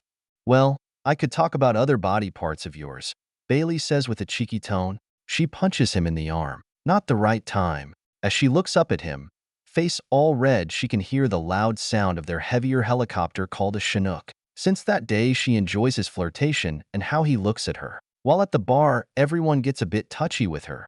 She enjoys his touch. So, there is a time later, Bailey said, and then looks to the incoming Chinook. With the radio she was given, she can hear the 2 pilots talking to Bailey and the radioman Smith, coordinating on their approach so they can drop reinforcements. 2 by 2. She sees these soldiers slide down the rope. Bailey told her that they are from the 101st Airborne Division. Even though he said they are technically not airborne anymore, it's air assault. She just nods her head and agreed to that, not knowing the context behind it. She has found these people have to have at least one word for everything small detail. As she watches a few more soldiers slide down, she sees something in the distance. She sees this boy appears on one of the inner towers and then suddenly jumps. She can believe the sight. This human boy moves through the air. Her eyes widen as he realizes that the boy is heading to the Chinook. He is holding up an axe, getting ready to strike. It's Talon. Bailey, it's Talon. She yells as she points. Bailey looks up and sees what she is pointing at. Pilot, evade. It is too late to warn the pilot. She watches as Talon heads right into the back of the Chinook. slashing at the back propeller engine. The Chinook stops hovering and starts spinning out of control. One soldier falls out from the back, missing the rope while the two sliding down the rope falls from the sudden turbulence. The Chinook swings and hits one of the building walls that is built within the hill. She can see the helicopter cracks. With the impact, it falls right down from there and into the plaza. Two of Bailey Rangers had to get out of the way. The 6 other soldiers also had to get out of the, being awfully close to the crash site. Before she could react to what just happened, she sees Bailey running to the crash site. Secure the crash site. Check for survivors. We need backup now, Bailey yells over his radio. As Talon stands on the roof of a building that he landed on, he looks down and sees the big flying wagon that was offloading more troops. He knows he cannot do much to the forces outside the fortress, but he knows he can make them bleed right here. As he watches their wagon hit the ground and seeing their soldiers scrambling around, he looks up and sees 2 more of them flying over to other areas of the fortress. He thought about finding Rory and face her. She needs to pay for choosing these people over this world, over the Empire. He beat her in battle back in Sadera during the raid, but it was that other worlder man and his friends who stole his victory. They had a recent fight and he allowed them to get away, but he doesn't fully understand why. While he decided the more effective way to hurt Rory is to hurt her new friends, a part of him has become afraid of facing her again so soon. Last time she was saying how the Empire is wrong and they are the aggressors, that everything he built has been corrupted, or that is how it sounded. Even if she is right, it doesn't matter to him. He built the Empire, and while the Empire has done questionable things, it has done what he intended to do. Brought peace and stability to Falmart. That is all he wants. That is all his god wants. Still, something Rory said to him has been bothering him. She has implanted the question in the back of his head. What if she correct? When Rory betrayed him 400 years ago, too, he took it hard. She was the only person he felt like he could truly trust, even though she represents everything he is against. He thought they were close, and he impaired her chaotic personality. Emery and Eidos do not get along at all. One breeds chaos while the other breeds stability. Still, she seemed perfect. He did plan on jumping down there and slaughtering all those soldiers that are helping their comrades, but he sees these other flying wagons getting closing in. His guests confirmed that they were planning to strike from above, just like what happened in Sadera. He lowers his legs and then jumps, flying through the air and then lands on the next rooftop that's built into the hillside. He gets ready to jump to the next landing site, but then sees this thin-looking flying machine coming towards him. The strange-looking thin machine comes over and hovers around the crash site, like a mother hen protecting her nest. He looks, trying to figure out what the flying machine is doing. But then his eyes widen and start running as the flying machine spitting out its projectiles from its chain gun at him. Right behind him, the roof gets torn apart. He realizes that if he gets hit by one of these bullets, it will tear him apart. He looks back to the flying machine and sees it stop firing its chain gun. Then it fires 2 of its missiles towards him. He stops and pushes himself the roof as the missiles destroy the roof. He moves through the air and heads to the flying machine. As he approaches, it starts trying to fly away, but it is too late. He takes his axe and hits the machine tail. He lands on this tower and turns around to see his victim, just like the bigger one. This one hits the hill and begins falling after bursting into flames. They're fragile, he says to himself. He then looks around for his next target. As he sees other big wagons offloading troops throughout the fortress, he notices this slick-looking flying machine flying past him. It is too far for him to reach. He assumes it is terrified of him, but the machine looks too small to be carrying people. This strange slick machine just flies around him, like it is watching him. He decides to ignore it if it's not going to attack him. He wants to finish up and destroy these other flying wagons. As he gets ready to jump, his senses stopped him. This situation doesn't feel right. He looks back at that machine. One thing he has learned about these people, everything they do has a purpose. His eyes narrow and looks to his left, sending something. His eyes widen and try to jump off the tower, but this large missile hits the tower and explodes. As Sharpe runs down this hallway, trying to reach Vanguard 5 position, when he heard that Talon took out 2 U.S. helicopters, a Chinook and its Apache escort. This is actual. Himar's firing mission complete. Please confirm MGM 140 hit. Target was hit actual. We cannot confirm that the target is neutralized. However, it seems like he disengaged for now over. Smith from Vanguard 5 replies over the radio. He thought Talon would try and target Rory and him, not the others. The brass knew he was here, and there was the random element in the operation, but the presence of an enemy apostle doesn't mean the operation would be stopped. Roger that, Vanguard 5. Reinforcements and support assists are inbound. Secure the area as we prepare another fire mission. Actual out. Command permitted him to abandon his mission to clear an LZ, so they could go help their Vanguard sister unit, Vanguard 5. When he got the word, he ordered his unit to double time. To make matters worse, when Rory heard what happened, she took off alone to go stop Talon. He understands why she feels responsible for his actions. Still, he hates it when she runs off on her own, which she does often. He is worried though she won't be able to stop him, not because she isn't strong enough, but allowing her history with him cloud her. Just like what happened in Sad Era and the last time they were here rescuing Pina. Unlike most, he understands the urge to correct or hide her past mistakes. Let's go, Rangers. Let's go, Knights, haul it, he yells.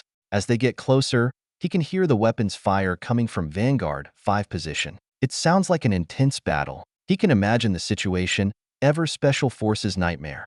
A Black Hawk Down scenario. A helicopter goes down, creating dead and wounded, forcing our forces into a defendable position, which usually is a bad position to hold. Even the most ill-trained force could capitalize on that degrading situation.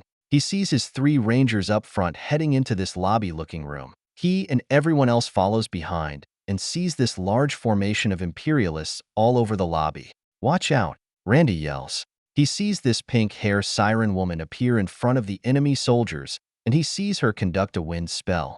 He has seen this before back in the Siege of Italica 3, and from Mute in Alnus, Rory having her show off her powers. Lelei. As this small gust of wind comes by and hisses them all, he slides down to the ground, so he doesn't fly back. Right behind him, Lelei cast some kind of spell that counter the full wind attack. He hears Johnson, his second-in-command, get everyone going after being dazed from the siren wind attack. Attack them, this soldier in fancy-looking armor yells. Rangers, form up and open fire, he orders, getting back up and aiming his rifle right at the pink siren. Before he pulls the trigger, he hears Pina yells. Herm, you coward, Pina yells, with a somewhat shocked and angry tone. He heard that name before. Now that he thinks about it, that man in fancy armor looks familiar. He was the general who ambushed him and Crisis in that small-town arena. General Herm? He asks, looking away from his scope to find the more important target. He sees that man getting nervous, clearly noticing the Rose Knights in him. He can hear both of his teams, the Rangers and Knights, form up. In front of him are the standard soldiers forming up, about 100 in size, plus about 40 of these Royal Guard-looking soldiers. What are you waiting for? Herm yells. Kill them. He glances to his right and sees Princess Pina stop by his side. He can see the frustration and angry look on her face. While he doesn't understand Imperial internal politics, it seems they have a history of some kind and not a positive one. He then sees this big man in this strange armor that reminds him of a Roman centurion. He is a big 7-foot-tall muscular man. He steps out, sword out in his hand, leading to the front. Legion, for honor. Herm, Pina yells, ignoring the centurion. You traitor. I am going to kill you for what you have done.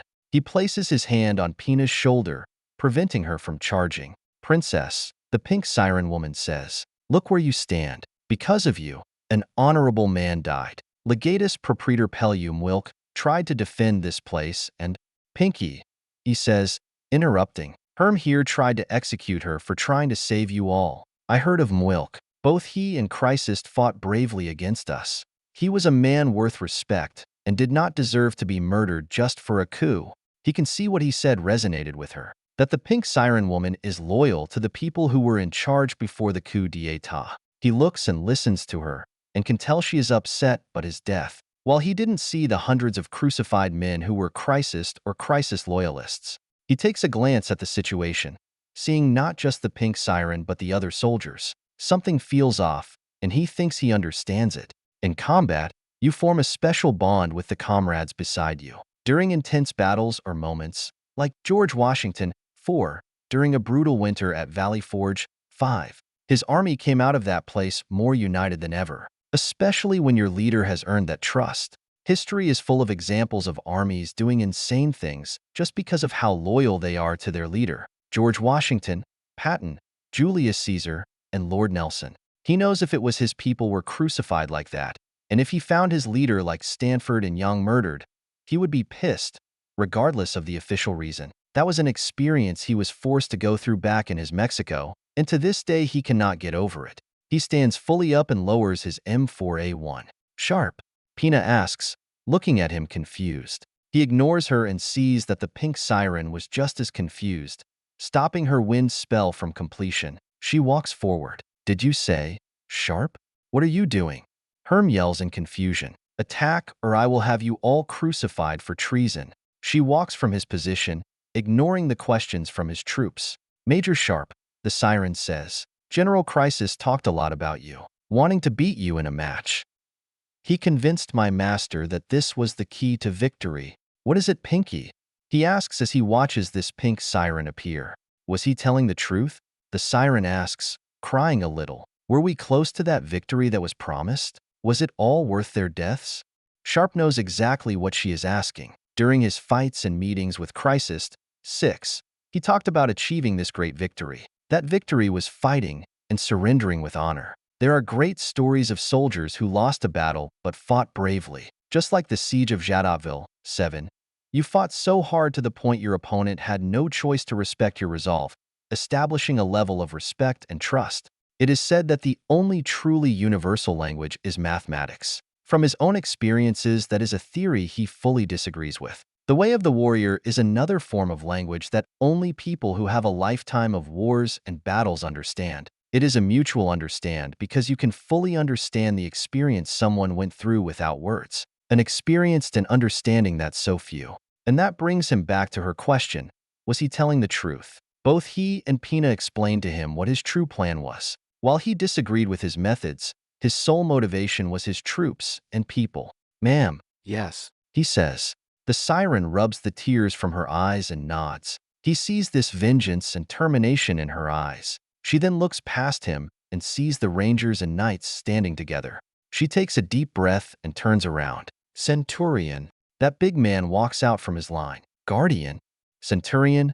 The siren woman called Guardian says, we have been betrayed, but not by these people, but by him. My comrades, many of us fought against these people in the rain, dirt, the trenches. Crisis promised a great victory, and Herm took it away from us. He even killed the banished, our brothers. Now he wants us to kill more of our people. As she speaks, he holds out his hand, telling his people to stand down. With that, he sees 100 Imperialists lowering their shields and swords. He then sees Herm walk out in shock on what is happening. What are you doing? Attack them. They are the enemy? What's happening? Pina asks him. Honor, Pina. He responds. In war, all you have are the people besides you. General Herm made the ultimate sin. He killed their brothers and sisters because of a grudge. He stole their honor and respect, but most importantly, their victory from them when they were so close. I see, Pina replies.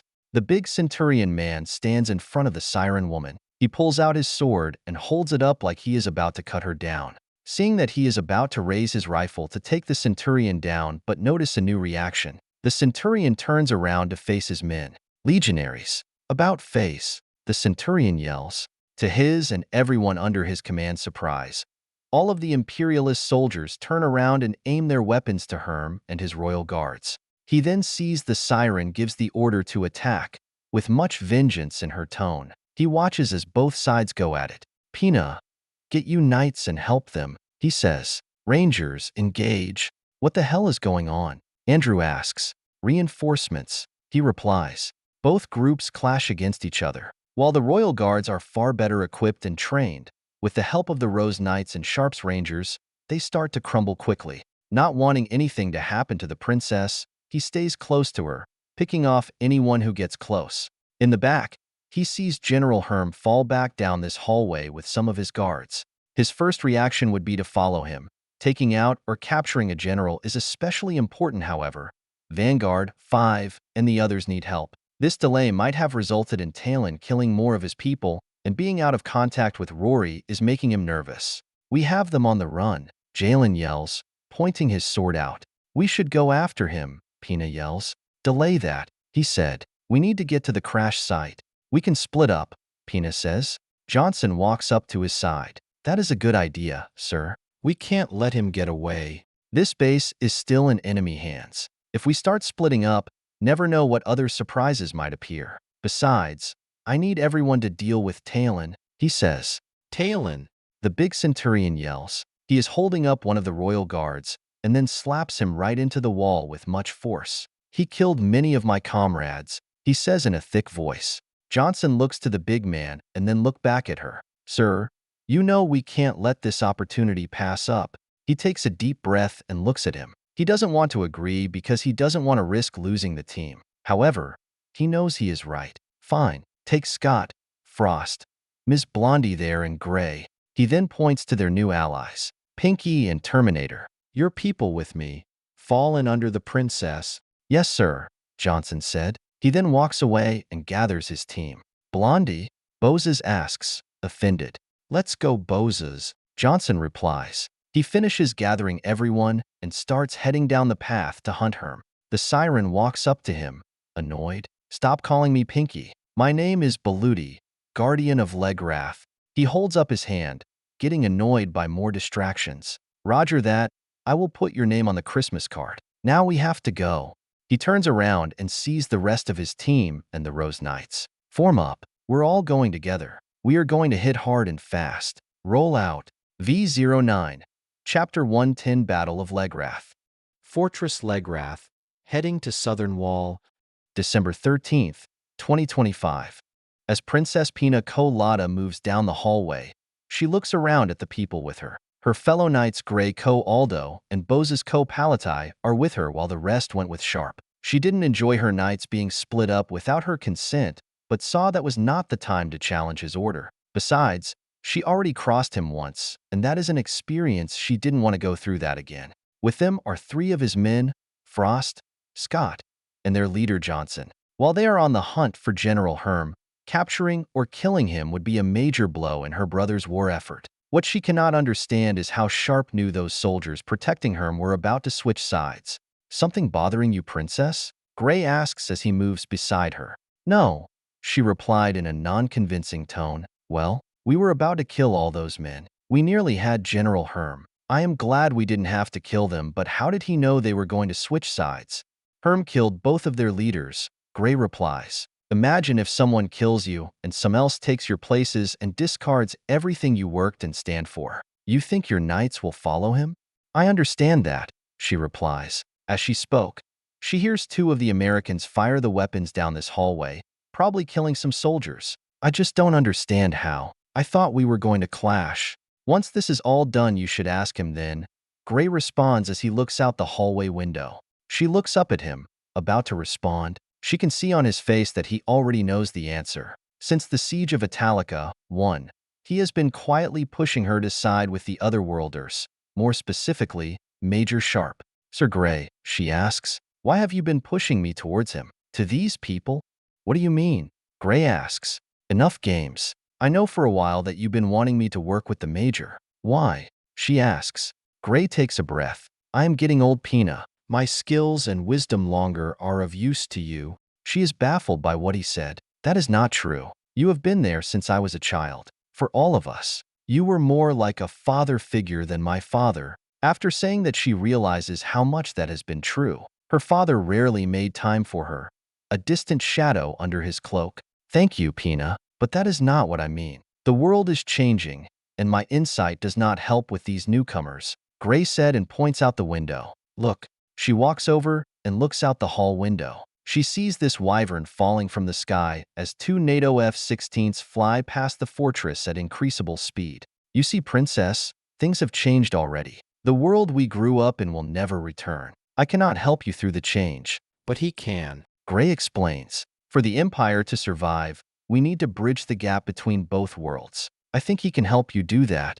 There isn't anything for her to say. She has done a lot to just earn his trust. And there is to be a lot more to learn. And what he said is what she has been doing, trying to find ways to bridge the gap so both people can live in peace. Bozes leans over, overhearing the conversation. Maybe, but you could have found a nicer guy, Gray. He is a prick and not that good looking. What he did to you before was completely inappropriate. She knows what Boses is talking about. During the fight before, he grabbed her and pushed her against the pillar. He was angry with her before she disobeyed his orders and ordered an attack. It is okay, Boses. I shouldn't have ordered an attack. That is my problem. You are a princess, and you shouldn't be treated in such a way, Boses says. She then looks to the man named Johnson. Hey, why is your boss such a prick?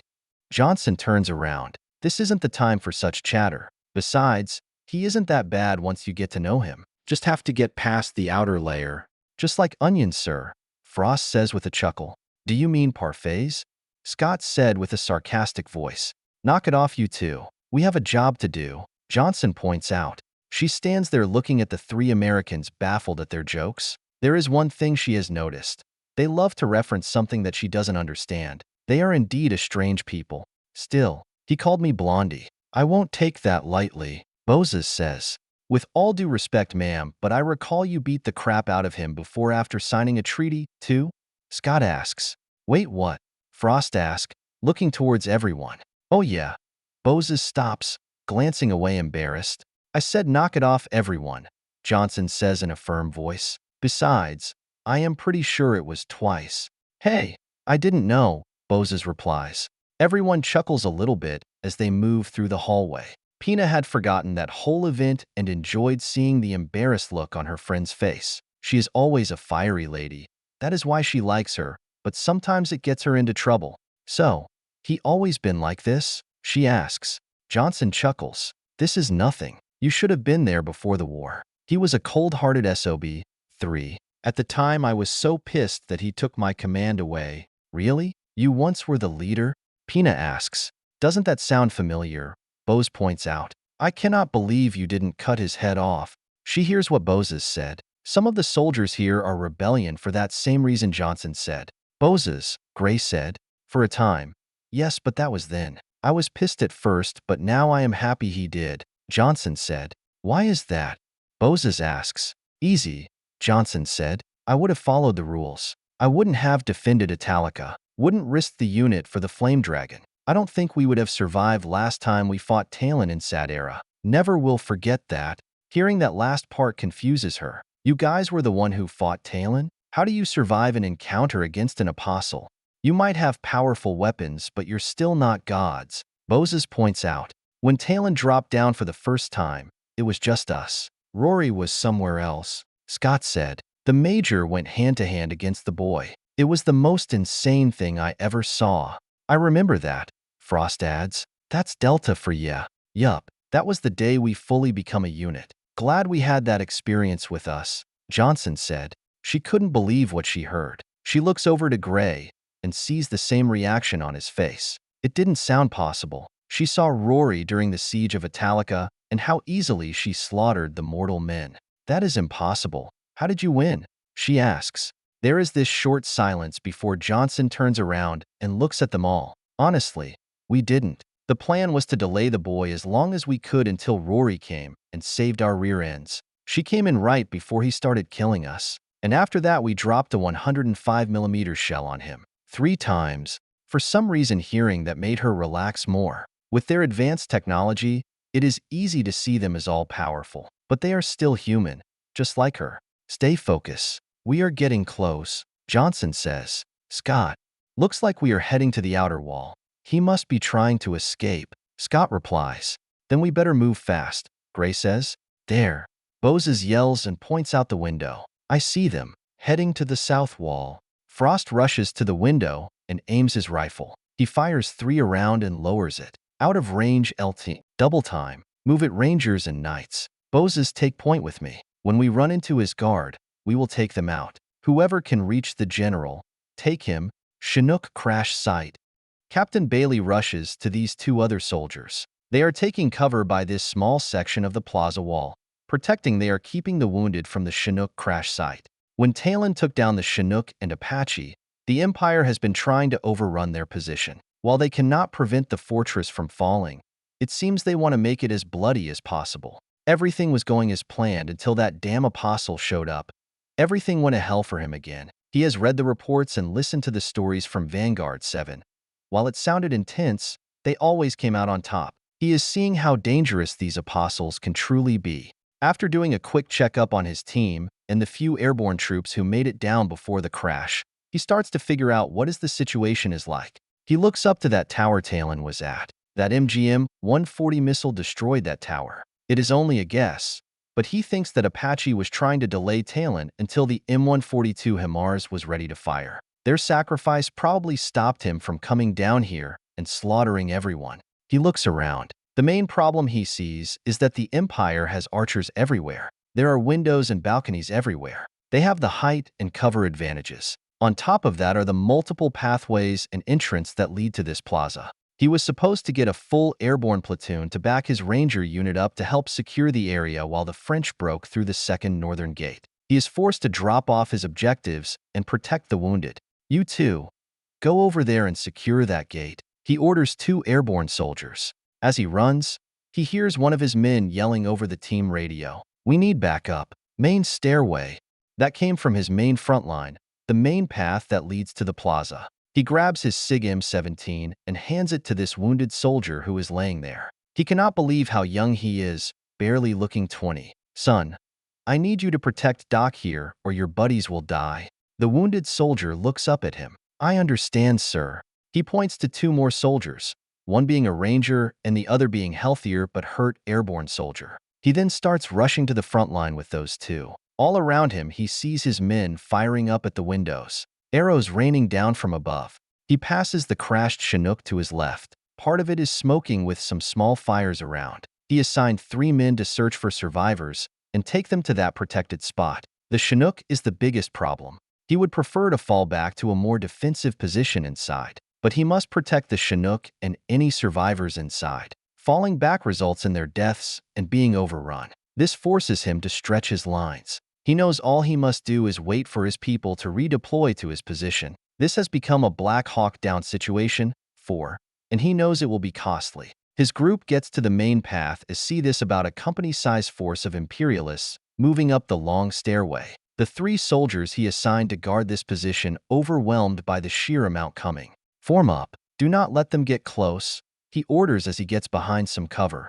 They all open fire, raining bullets down the path. He sees all these soldiers rushing towards them. Many falls from being shot. Their advance reminds him of those war movies like Gladiator, Kingdom of Heaven, and of course, Lord of the Rings, where you just see a massive wave of troops charging at you. When they get close to you, you get something chopped off. With the concentrated fire, it seems the Imperialist company advance is losing steam and pulling back. While they got close, they couldn't get close enough to make their swords useful, but he knows they will be back once they regroup.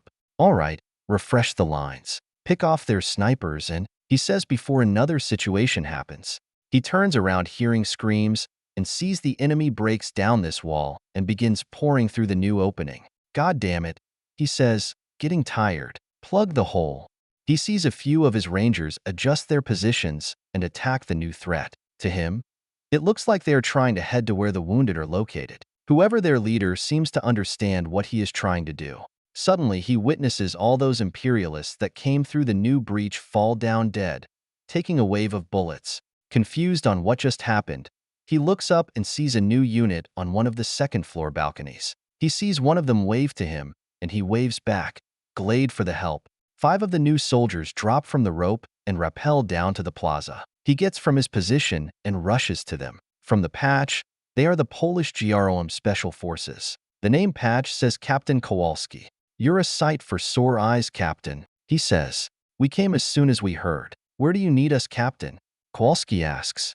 He looks around catching a breath. I need your medic with the wounded. So far, we extracted about 10 of the living 101st boys from the Chinook. I haven't seen for myself but a lot of bodies. I understand, Captain. Where you need us? Kowalski asks again. He stops and calms himself down and looks around. Plug the hole, and we need to clear out those windows. Archers are sniping at us down here. Roger that, Kowalski replies, and then points to his men to the direction they need to go. As the GROM unit moves out, he looks up to one section of the window. Delilah is no use in a firefight since she is a stealth melee fighter. He didn't want to split up, but he needed those archers out. Delilah, how are you doing? He asks over the radio. Hold on, Delilah yells. In the heat of the moment, he has learned she can get angry. He can hear her slicing a man and his screams. She is a cold blood killer, and he never wants to be on the other side of that. Okay, Delilah said. The third floor is cleared. I'm working my way to the next floor. No, fall back to our position. We're getting reinforcements, and I don't want you out there alone in the crossfire. I can handle myself, Delilah says with some finesse. I gave an order, he says with a stern tone. As he gives the order, he hears this hard slam into the ground. He gets up and rushes over to what made the sound. Right in the middle of the plaza, he sees Rory standing fully up. What was that? Delilah asks. Rory, he replies. Get down here. He is surprised to see Rory here since Talon is not here. It is an open secret among the troops that Sharpe is overprotective of her and the other girls on his team. That is not normal within the army, but in this world. What is normal on this world? Still, he doesn't understand why she is here. He knows Sharpe wouldn't have sent her here alone like that. Unless he is close by, he doesn't like to detach his team unless he has no choice. He gets up from his spot and rushes over to her. Rory, what are you doing here? She turns around and glares at him. Where is he? Talon? No idea, ma'am, he said. We haven't seen him since the missile strike, but I could use your help here. She lowers her weapon and looks around. What do you mean you haven't seen him? He wouldn't have just stopped. Thank you for the thought, Rory, he said. Glad that there is an apostle who cares about their safety. Is Major Sharpe close by? He then sees this nervous look on her face. You okay? No, Rory said. I kind of ran off again to stop Talon from doing more harm. Now I don't know what to do. He has to be close by, but where? He understands what she means. She ran off against orders again, and now that was pointless. He has heard the stories. Sharpe is a strange man. If roles were reversed, he never would ever chew a demigoddess out or even risk getting on their bad side. He will understand. He always does. Mind helping us out until the other teams arrive? He asks. For now, yes. But I need to know where Talon is before he strikes again, Rory says. Fortress Legrath, internal barracks. Sharpe and the rest of Vanguard, 7, and Rose Knights are rushing towards the crash site. Everything is moving far quicker than he expects thanks to their new allies. Some human imperialists that are being led by this siren woman called Guardian Beluti, which he nicknamed Pinky. There also is this large man that he calls Terminator because he reminds him of Arnold Schwarzenegger. While he cannot fully understand what the Terminator Centurion says half the time because of his deep accent, Beluti has explained the situation. While these people were not Christist men and loyal to Mwilk, executing Mwilk and crucifixion Christist men did not go well with many of the troops. As he thought, fighting in the trenches creates a certain bond and respect between soldiers, the whole brother and arms culture. The Centurion and his buddies did not like seeing their friend die by the people they died for. A massive show of disrespect. With Beluti help, they were able to waste no time navigating the inner layers of the fortress, bypassing many heavily defended places. The regular army will move in and clear them out. He just wants to get to the plaza and help there and make sure Rory is okay. He understands the whole apostle immortality part and doesn't care about it when it comes to Rory. That is probably why she acts the way she does. She can get sick, get cold, have emotions, and most importantly, she still can feel pain just like anyone else. Even a demigod can still be defeated, and that is what keeps him up at night. Talon beaten her once, and once is enough. That goes for everyone else on his team. He lost too many team members on past high-risk missions and doesn't want to lose another one, especially when they become more like family than allies. Pinky, how much longer? He asked. Almost there. Beluti replies with an annoyed tone. And I said stop calling me that. I don't see you calling her Bluey. That is not a bad idea. He looks to his right and sees Lelei running beside him. She looks at him and shakes her head no to the nickname. He looks away chuckling. After bypassing an enemy group that is heading to the French breach, he sees Beluti look to him. I must ask, what do you plan on doing to us? We did fight against your people, Beluti says in a nervous tone like she has been thinking about this. He understands the question. During the old days on Earth, it was standard to raze a city to the ground, murder, or enslave the conquered population. Sparing people is the exception, not the rule. The Empire practices the same tradition, and that is probably what's going on through her and her friends' heads. First, we will plant the flag and then have a beer to celebrate, he replies. You guys are welcome to join. The Terminator said something, he not catching all of it.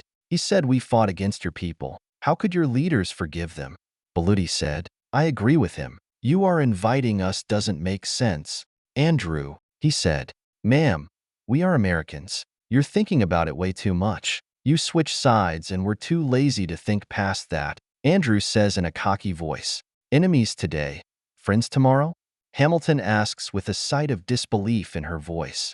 I see, Baluti replies. I guess the little roses are proof of that. But still, it is hard to believe that. Little Rose?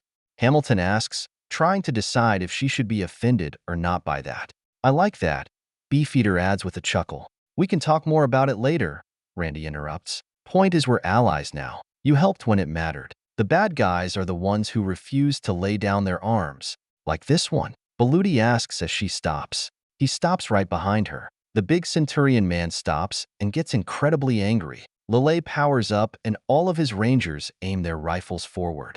Up ahead, he sees Talon standing there, staring right at them. He walks forward, walking in front of Baluti, so he is directly between Talon and everyone else. All he can think about is what happened to Rory. Talon closes and his body looks beaten up, probably from the missile. However, there are no fresh wounds on him, meaning that he has regenerated. Good chance he and Rory bypassed each other, because there is no way Rory would have gone down without a fight. Where is Rory? He demands. Talon just stands there, looking directly at him. No words are needed.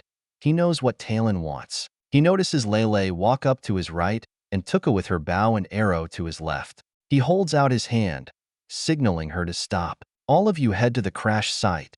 But, Tuke asks, it is a rule, Tuke. Our mission is to secure the crash site and wait for our forces to breach the walls. He explains. Randy walks up behind him. Sir, this isn't protocol. He turns around and looks at his sergeant major. No choice. If you all stay, then we're all dead. I have a plan.